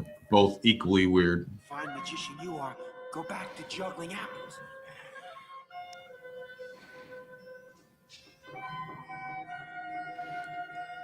Dungeons and Dragons.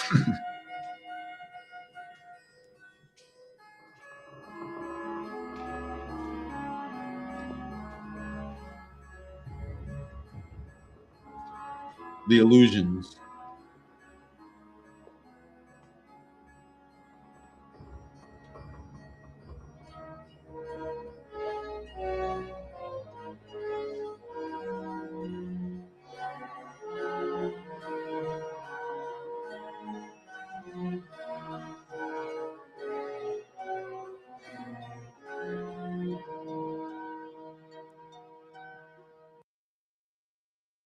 So I won't play the whole thing. And there's a lot there, but the mirrors and the illusions and the way he defeats it is actually by destroying all the mirrors and his reflections.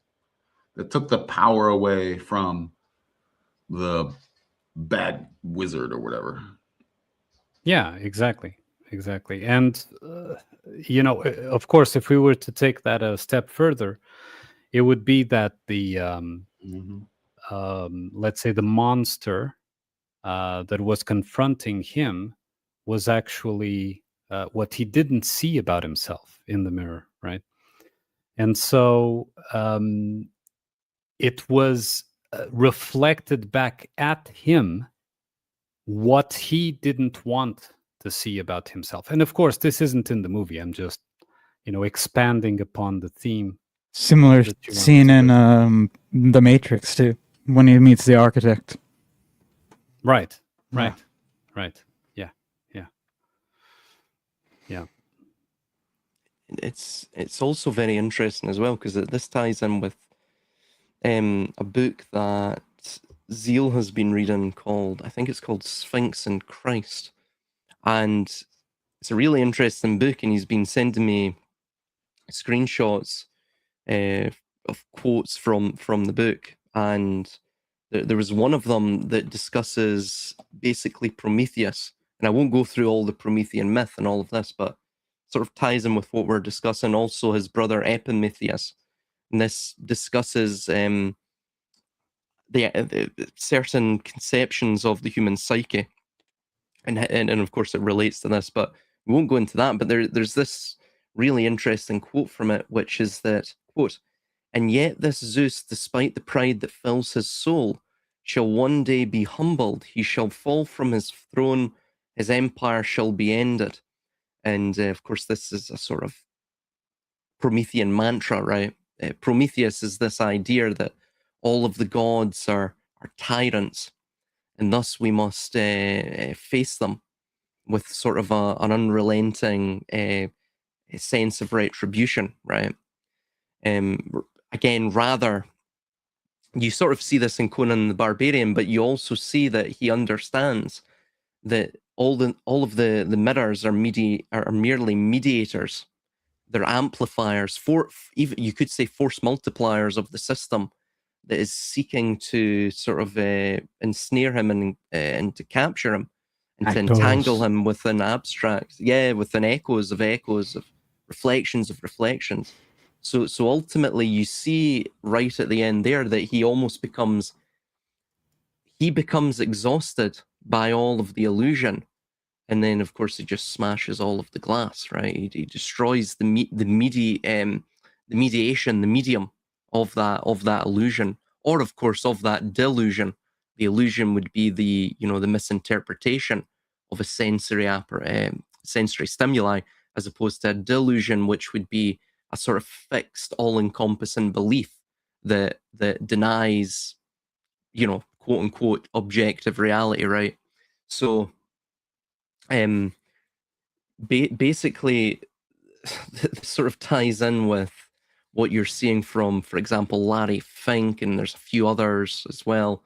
And this ties into a new emergent narrative that me and Armunn have sort of been speaking about, which is the notion of the evil AI overlords, right?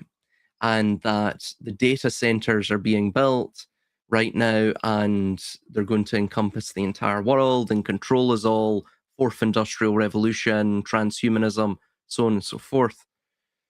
And that Larry Fink, for example, he's been the most vocal one to state this, that this narrative's developing where they're terrified, the corporate billionaires are terrified that we're going to use, really cheap drones to blow up their data centers, right? So they're sort of preempting this idea that people are, like Conan, are going to become so exhausted by the whole thing that they may just break the infrastructure, not by taking a sword, if you will, and slicing the mirrors in half, but in fact just ceasing to look at the mirrors, perhaps unplugging or decoupling themselves from the very system itself. See, a data-driven system can't have that. It needs to constantly keep you interred in the system.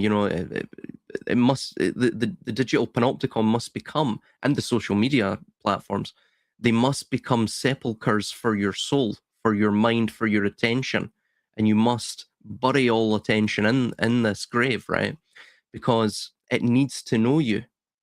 It needs to build profiles on you, right? It's basically what the corporations have built here. It's not, it's nothing supernatural. It's nothing. Basically, what AI is it's just a giant database, right? And it's a probabilistic calculator that effectively, back propagates. Basically, you provide it a query, and it will look through that database and provide you the answer based on a probability algorithm that that sort of leads it to believe what you may expect or what you may like. Yes. So this is how they keep that's all it is. Of course, they're trying to build it into something that's this great, powerful entity, this god, right? Because ultimately, the next stage of this civilizational evolution, if you will, or devolution, depending on your opinion, is that the god that we shall worship is not money. It shall be, of course, AI. And this is what you see in Frank Herbert's work. He called this outrightly the rise of techno cults, and they will literally believe what the AI is telling them to be truth. So it's basically an instrument of abstraction, just as money was, and these instruments of abstraction fundamentally, as we're saying, they become not mere tools to navigate through reality.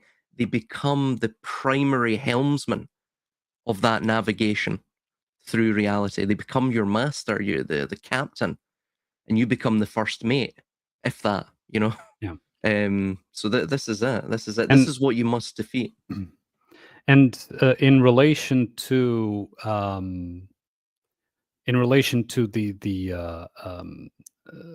exposure that you were talking about, the engagement that you were talking about from the audience towards the system, this is why actually in that video that was played in Ronin's last live, He played a part of a video. For me, that's why I say don't add, subtract in relation.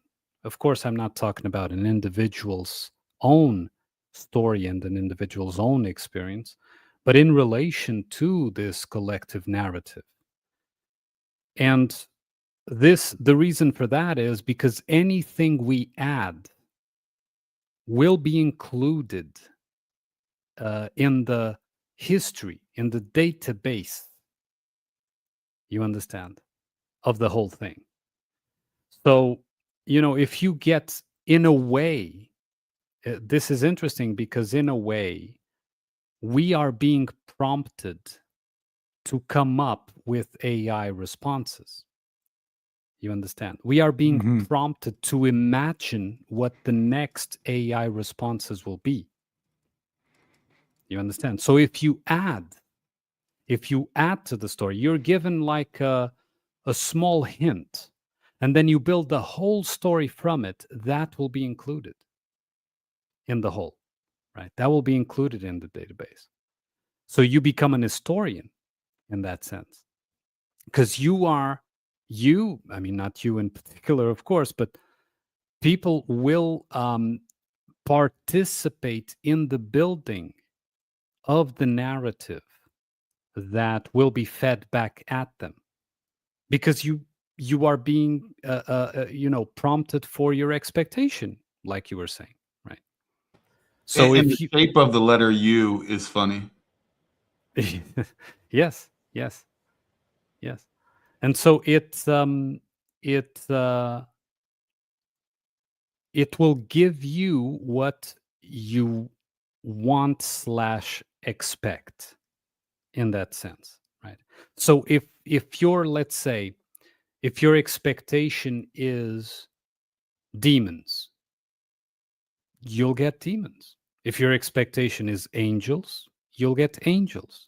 If your expectation is aliens, you'll get aliens, right? So it's all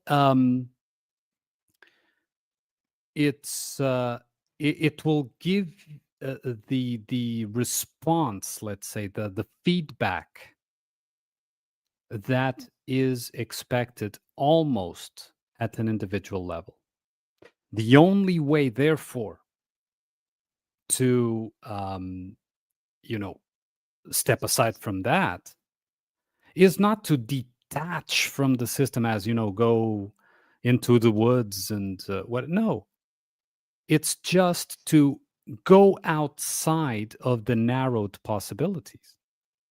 Because before all of this, the possibilities were narrowed, and they were narrowed with certain parameters. And one of the major rules of these parameters is whatever, you are free to imagine whatever you like.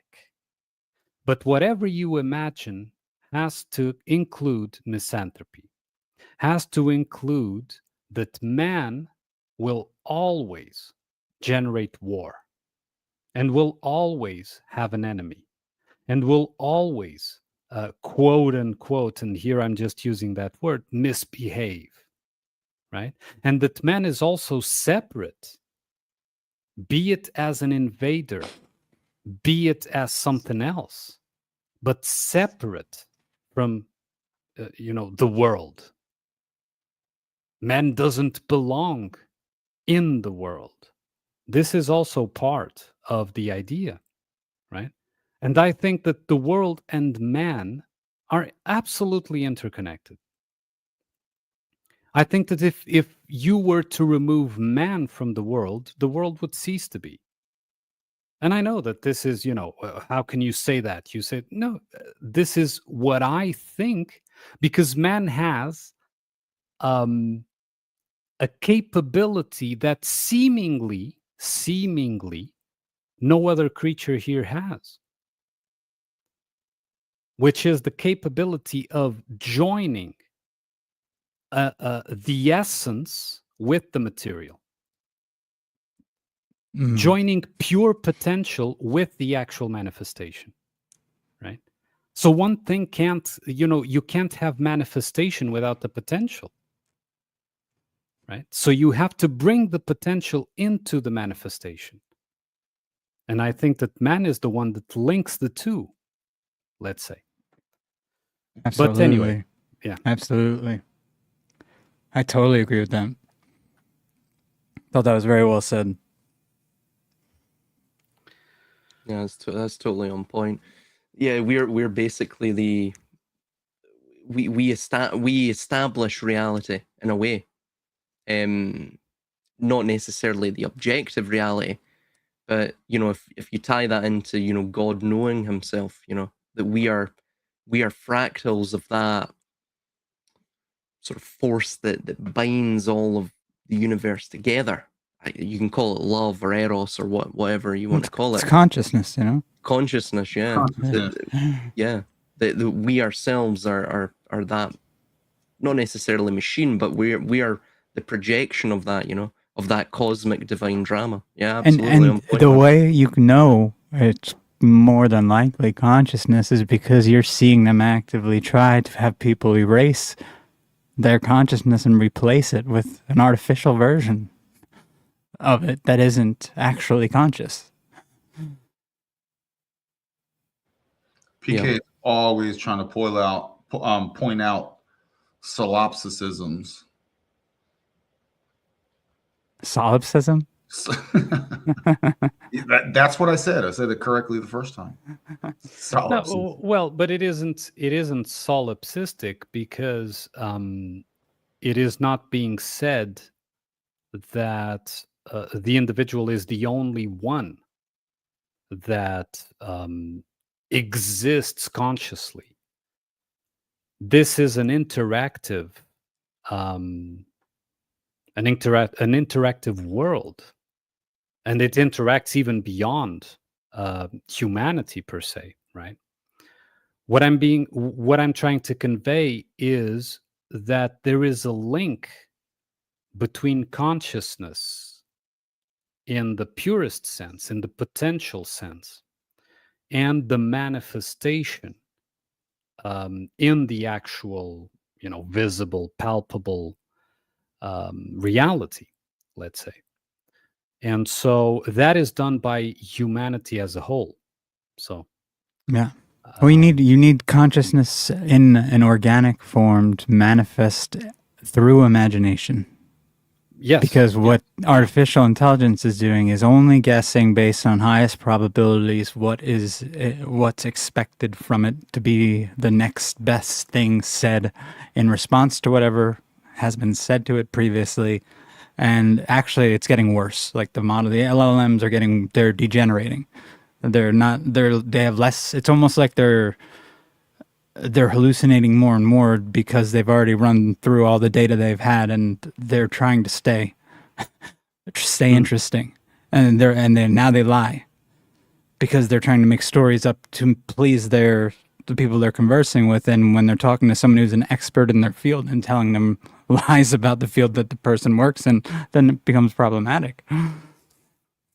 The problem is we've run out of people who are experts in their field, so most people may not notice.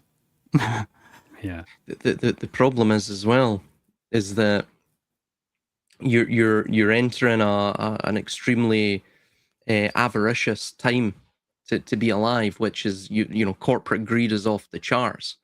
So ultimately, they don't actually care if the quality of, say, the products that they're bringing out, right?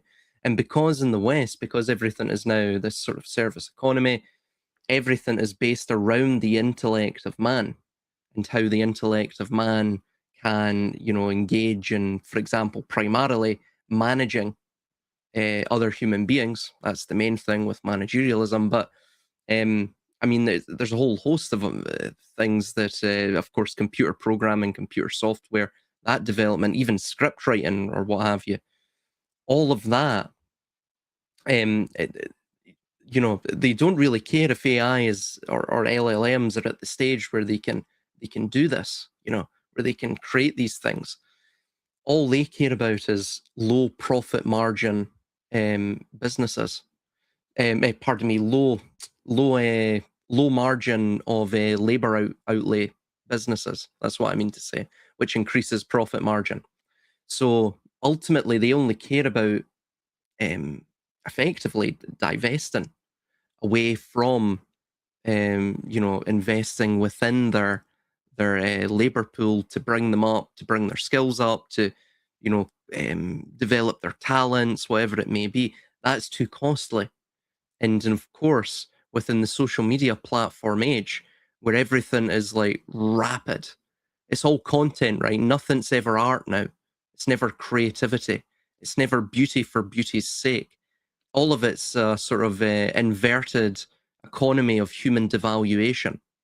And thus, all it matters is how quickly can I get this product out. It doesn't matter if it's absolute marketing, absolute slop. But as long as I can market it somewhat correctly, somewhat well, and I can push the product out, and I can make the profit margin. That's all that matters. But ultimately, that's not how you maintain a culture. That's not how you maintain. You don't maintain sort of people's inquisitiveness and people's inspiration that way. And people eventually will become exhausted. There'll be an ennui. There'll be this sort of total depression that takes over because there's nothing good that's coming out. Think about it too. You don't want to give a culture truth, like ultimate truth, if you want to keep them coming back for more conversations with these LLMs, more interactions with the AI. You want to keep them. That's just straight up like pulling a string. It's McDonald's, bro. Eating your McDonald's. So we have another surprise here, folks. Here we go. I will introduce the late. This is non-deterministic. No one determined this present, but here we go. Welcome to the Ronin experience. I believe, this is for the first time. Welcome to someone highly respected in the community. Goes by the initials P to the K. PK, Look at decide to show up. Hey. Hello, friends. I have crawled out of my hole, and I am here. Hey, I want to say the whole solipsism, Ronin, that was like awesome. Someone should clip that. The whole solipsism thing. That's used as a pejorative most of the time, and I want to say that I didn't necessarily mean it like that, but what you were saying, I'm sorry, I don't know who said it or what your name was, but sounded very solipsistic. But when you really boil down that idea, it's not insane, and it's not. So I didn't come across with that as a pejorative, but the whole solipsistic thing, it's totally what it sounded like you were putting down, that all doesn't exist except the mind or like your own personal experience type thing. But anyway, I've liked this chat, man. I've been here since, I guess I've listened on 2X since you guys were here. Yeah, I think I'm caught up. I think I'm pretty caught up. Well, yeah, you're here now. Well, yeah. Wait. Am I live? Are we live right now? Yeah, now we're in the past of a few, like 30 minutes back. PK, I missed you, bro. Shut up, you Hollywood fucking butt sniffer. Well, he's our guy. We got to build his Hollywood cred. Yeah, man, I'm like your Vince. He doesn't want to go to the parties and get dark, which I don't blame him. Dude, Chris lives in the hood of humanity. Chris, tell us about it. You needed someone undercover with these zombies out here to tell you what's going on. How many 2002 Corvettes do you see on a daily basis? I actually don't see any, to tell you the truth. That's right, because Corvettes are fucking trash, man. Poor man's fucking car, right? Well, how many convertible Mazdas? Because you know what I see a lot of? I see a lot of the Tesla things, the Tesla trucks, and a lot of people. The microwaves, the rolling microwaves. People getting fried in those things. Yeah. Well, PK, have we been doing good? You've been listening, and your opinion it counts to me. So I've been entertained so far. Silas, I love hearing fucking Silas talk. I think Silas is the gifted one of the bunch. Yeah, hands down, dude. Silas has thing going. Kudos to you, Silas. Can I ask, how old are you, sir? I've already told everyone this, man. I'm 30. I'm 30. Wait, you're 30? Yeah. 30. Oh, Okay. I've been telling people you were younger, man. See, When- you messed up, Silas. When's You messed up. your birthday? Just like month. He's an Aries. Last month. Last month. Right on. Okay, so you write books and stuff. Yeah, from time to time. Yeah, keeps me busy. I love it. I love it, man. And Armunn has books. And by the way, Yeah, PK, you're not, Armunn's written 2 books as well. Yeah. and by the way, PK, Really you're good. not lying. Silas is probably the most gifted one here, but I'm not gonna lie. It's not, and pretend that didn't just cut a little. Hey, Oh man. can I say articulate? How's that? Does that sit better, Ronin? Yeah. Well, you were right. The first comment was correct. I'm just saying. both Armunn and Silas sound great. I feel like also their accents really are impressive to all of us Americans who sound like idiots half the time. And they're very well spoken and they don't curse. Unlike all of us. I'm actually trying to. I actually want to ask PK a question now that he's here. I believe it's the first time. We're like internet cousins, I think. You know, we see each other at maybe family reunions on the internet when weird talk is happening. PK, I know you do a lot of studying. What do you think of some kind of the loose topics here related to everything is fake and gay and they're all scripts, and how do you know most things provided to us, even presented as ancient, might be all BS? What do you think about stuff like that? General question. Yeah, I want to say that's like maybe too broad of a question. Okay.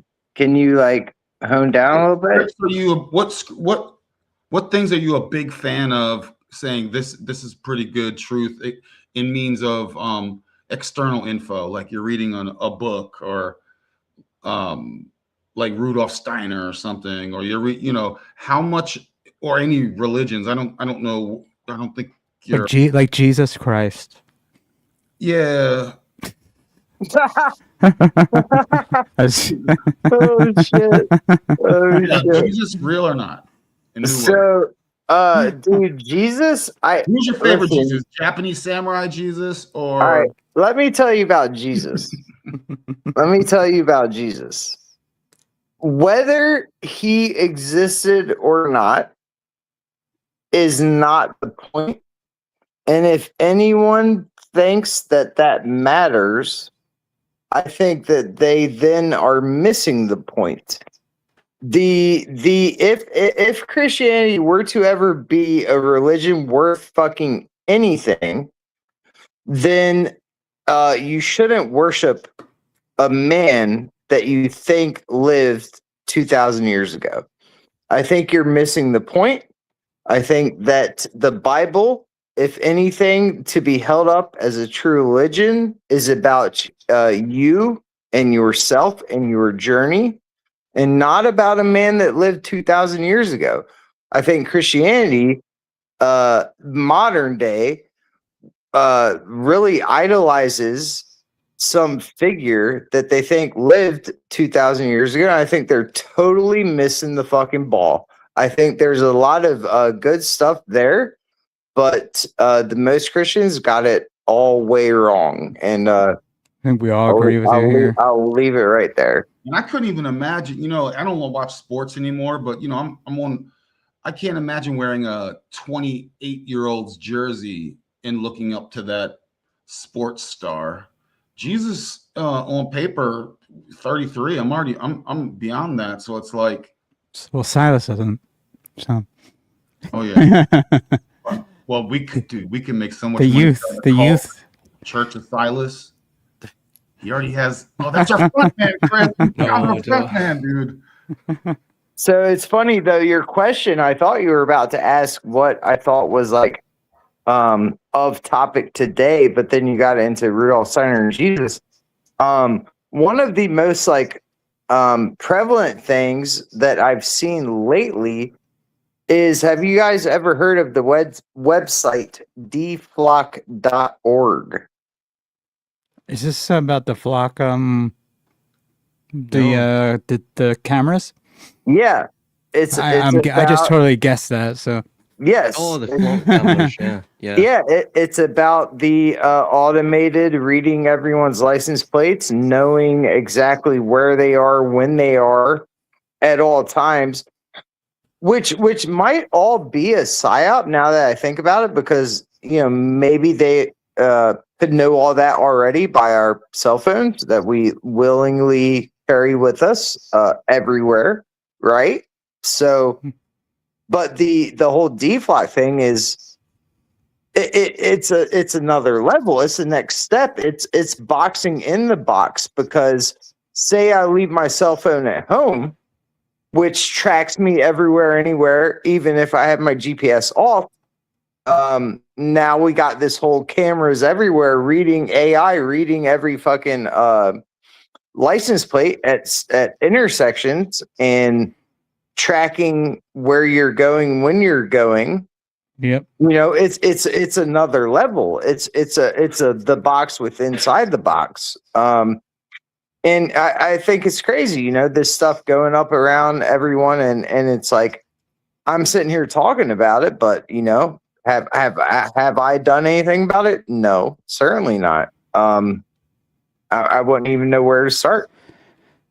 Yeah, and they've had also versions of it for a while, like CCTV versions where the police can just tap in any sort of camera, see things in real time, and basically you're not even like doing investigations half the time. If you're trying to catch someone, you're just following these CCTV cameras that are everywhere, and you have someone in like a room at your local sheriff's department just watching, and they're like, oh yeah, he's on the street, and then a chase ensues, and then you have your guy. But it's you're also looking at a suspect who you don't know is guilty, and you're just assuming. It's right, and this is collecting data on everyone instead of just that. I think that's a big rub is that it's collecting data on everyone instead of maybe criminal or a criminal. Yeah, and even the. I feel like people are underestimating the Waymo cars and whatnot, and how much they're mapping every single thing and watching everyone, because they drive around here nonstop with no one in their freaking cars. And the cameras are going all the time, and they'll park on the side of the road, no one's in it. They'll just sit there with their cameras running, then they'll drive by with their cameras running, no one in the car. Oh, yeah, dude. They're just doing their mapping.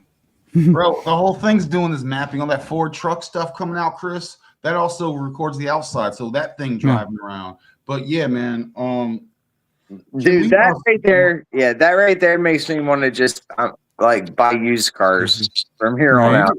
Like I'm pretty sure I'm just gonna buy used cars because I mean they're doing all kinds of.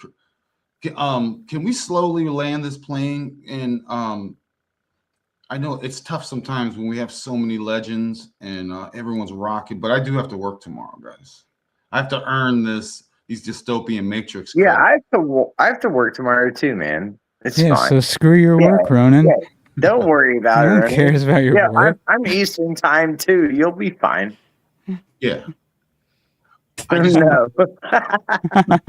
I just know how this works. I know it's going to take some time for us to put bows on all of our amazing branches. Just give us like 20 to 45 minutes. Oh gosh. 10, can we go 10? Yeah. Ladies and gentlemen, this is your captain speaking. We are about to land. Please fasten your seatbelts and Silas, it's hold on, let me do the math. It is 4:25 a.m. Christ. No. It's only 3:18. You never can get it right, PK. They screw with us, PK. Trust me, I've been screwed a few times by their clocks out there. They got some 3:18. It's witch time out there, man. They don't do it Wait, right. why is his 25 off my 18 or his 18? Because their I'm hours, their 25. daylight saving thing Yeah, is all daylight messed up. savings. Yeah, it always But- messes the. And they It- measure their time in It parsecs. messes with the minutes. I'm 319 right now on my. My Wait, computer. 319. Dude, it's Well. 10:26. It's 26. Oh, sorry, shit. Yeah, I'm what are you talking about, 326 Silas? on my phone. Damn, I was about to That's say. weird. So, You man, measure we're my about computer- my we're computer's about time to must be wrong. uncover a huge conspiracy. All right, Yeah. so what time is it over there? Well, it's No, on, my that's- phone, on my phone. It's 326. It says. Those, all right. All right. the minutes difference is because of CERN. yeah. Yeah. Where Yeah. he's in a Dude, different that's timeline. now. insane. My You're one of computer's those in a missing, different timeline, yeah, like those missing 411 time vortexes, man. Yeah, Jesus. bro. Yeah. They measure their time in stones. Perhaps. It's the whole. It's the that system. Yeah. Armunn, where are you? I'm in Portugal. Ah, He's the same time zone as me. Yeah. It's an interesting location. It sure is. Yeah. What else you got about Portugal, Ronin?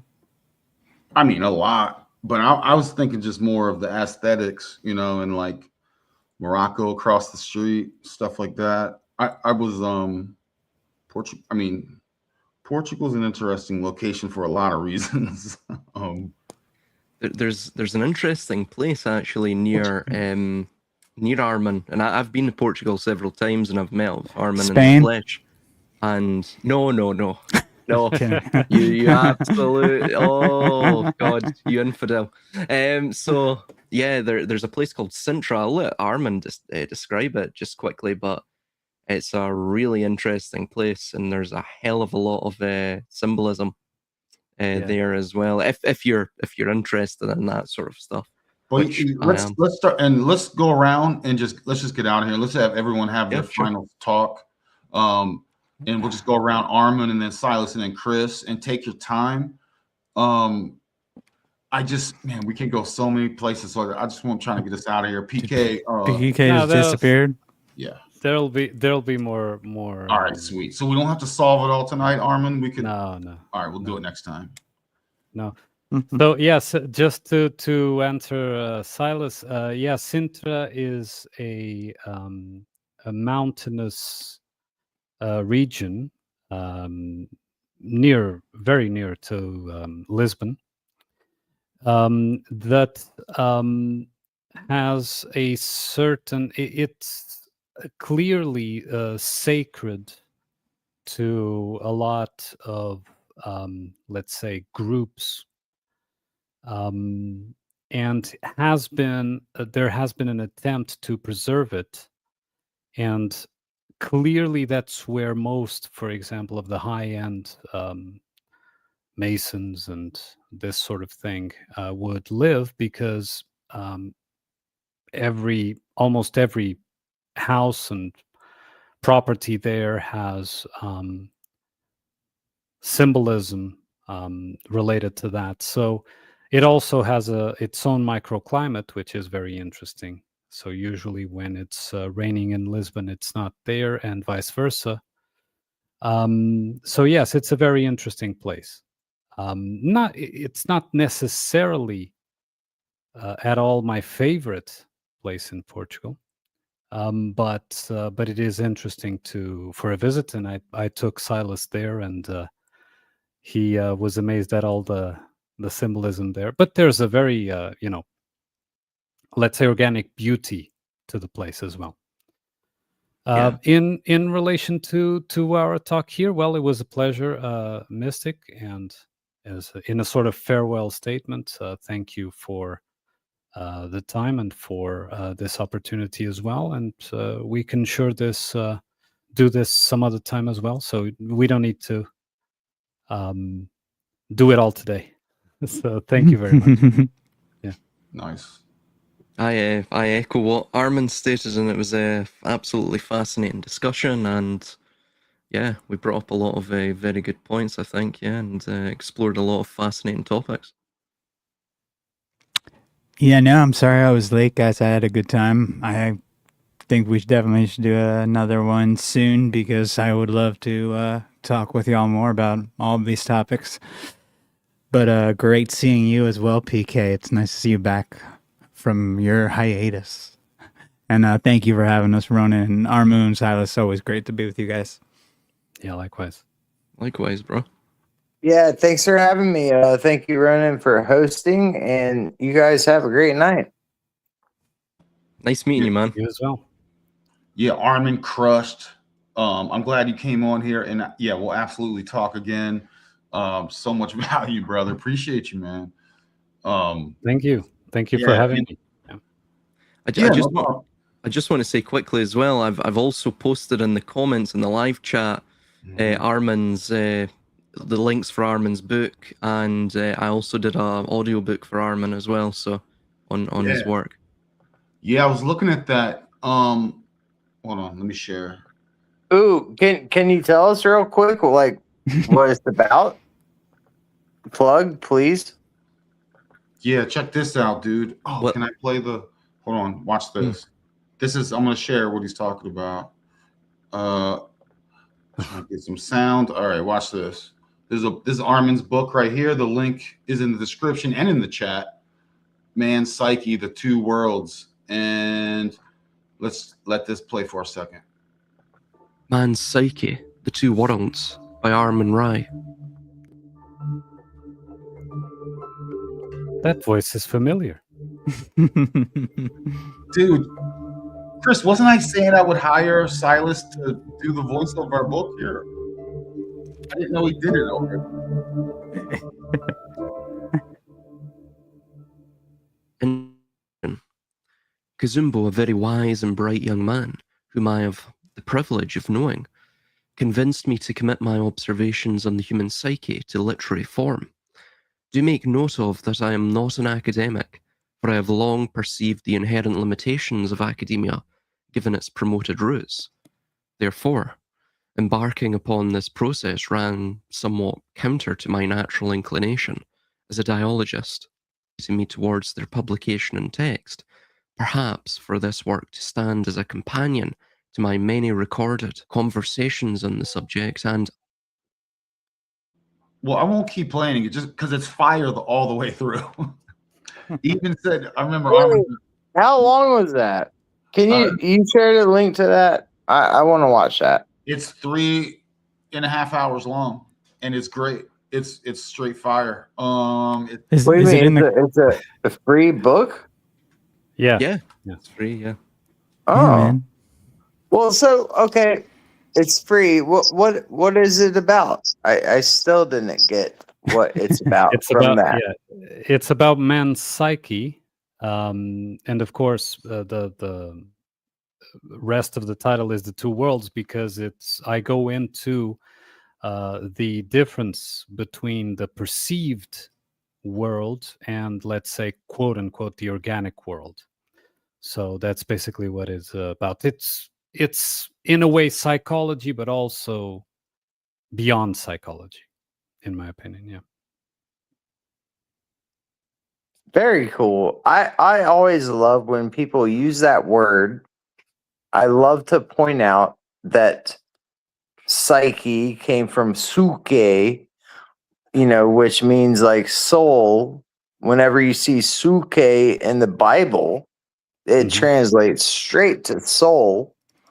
And when I go back to my 1737 encyclopedia and you look up psychologist, the definition is one who treats the soul. So it's just very interesting. Cool. So cool to see the words go where they go. And that's why all the occultists became psychologists. Because they wanted to steer our souls. PK, are you familiar with the Psyche? Do you think there's any relation wordology wise? Psyche? I'm not. What's that? Well, okay, so just just how it came about word wise is the Scythians. Scythians, the word actually translates to Sakai. It's like SAKAE or whatever. And that eventually they turned into the Saxons.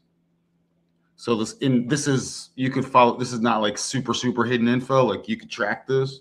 So I was just wondering, etymology wise, because a lot of those names of those peoples in various peoples are based on like a one with spirit or something like that. You know what I'm saying? It's always kind of yes, like, I could totally see that people could take the name, but I would put forward like my first like gut would be that the word suke or whatever meaning soul came first, and that people then called themselves that after the fact. But I don't think that would be weird at all for people to call themselves a I don't know, homophone, or like something that sounded like the word like for like soul, or psyche, like, because literally that is like psyche is like who you are, and so soul is like who you are, and then it's just so weird that people use that word soul in such a disconnected way now, and that psyche has such a psycho what am I saying, a sciencey like sound to it now, connotation. It doesn't mean what it used to mean. But yeah, I could totally see that right now. Yeah, and you're right. There are a lot of like saws out there, different like saws in relation to the sun and soul and get receiving, and yeah, there's a whole bunch of C's and saws and Sues, but they all kind of seem loosely related to kind of an idea of that in a way. So they're all probably cousins, of course, across the realm at some point. But yeah. All right. The problem here with being with so many legends, we could keep on going and get hit and crush the whole time, but we gotta put a bow on it, and we'll come back. All of Armunn's links. Armunn, I hope you had a good time. Great time, yeah. Thank you. You blessed us, bro. Thank you. So much gratitude, man. Open invitation. Thank you very much. Thank you very much. Yeah, it was great. It was a great experience in the Ronin experience. Nice. All right, let's get out of here. Chris, any last, I'll let Chris have the last word. He knows when I talk, I need to stop talking. I would say myself in more trouble. I'm over. I would say we are grateful for everyone who showed up in the chat, and thank you guys for all showing up to chat with us here on the Ronin experience. It was a good time. Appreciate you, Ronin. Thank you, brother. We're out of here. Thank you. Yes, Sakai Scythians to Saxons. Yes. Peace, y'all. Massive love. Bye.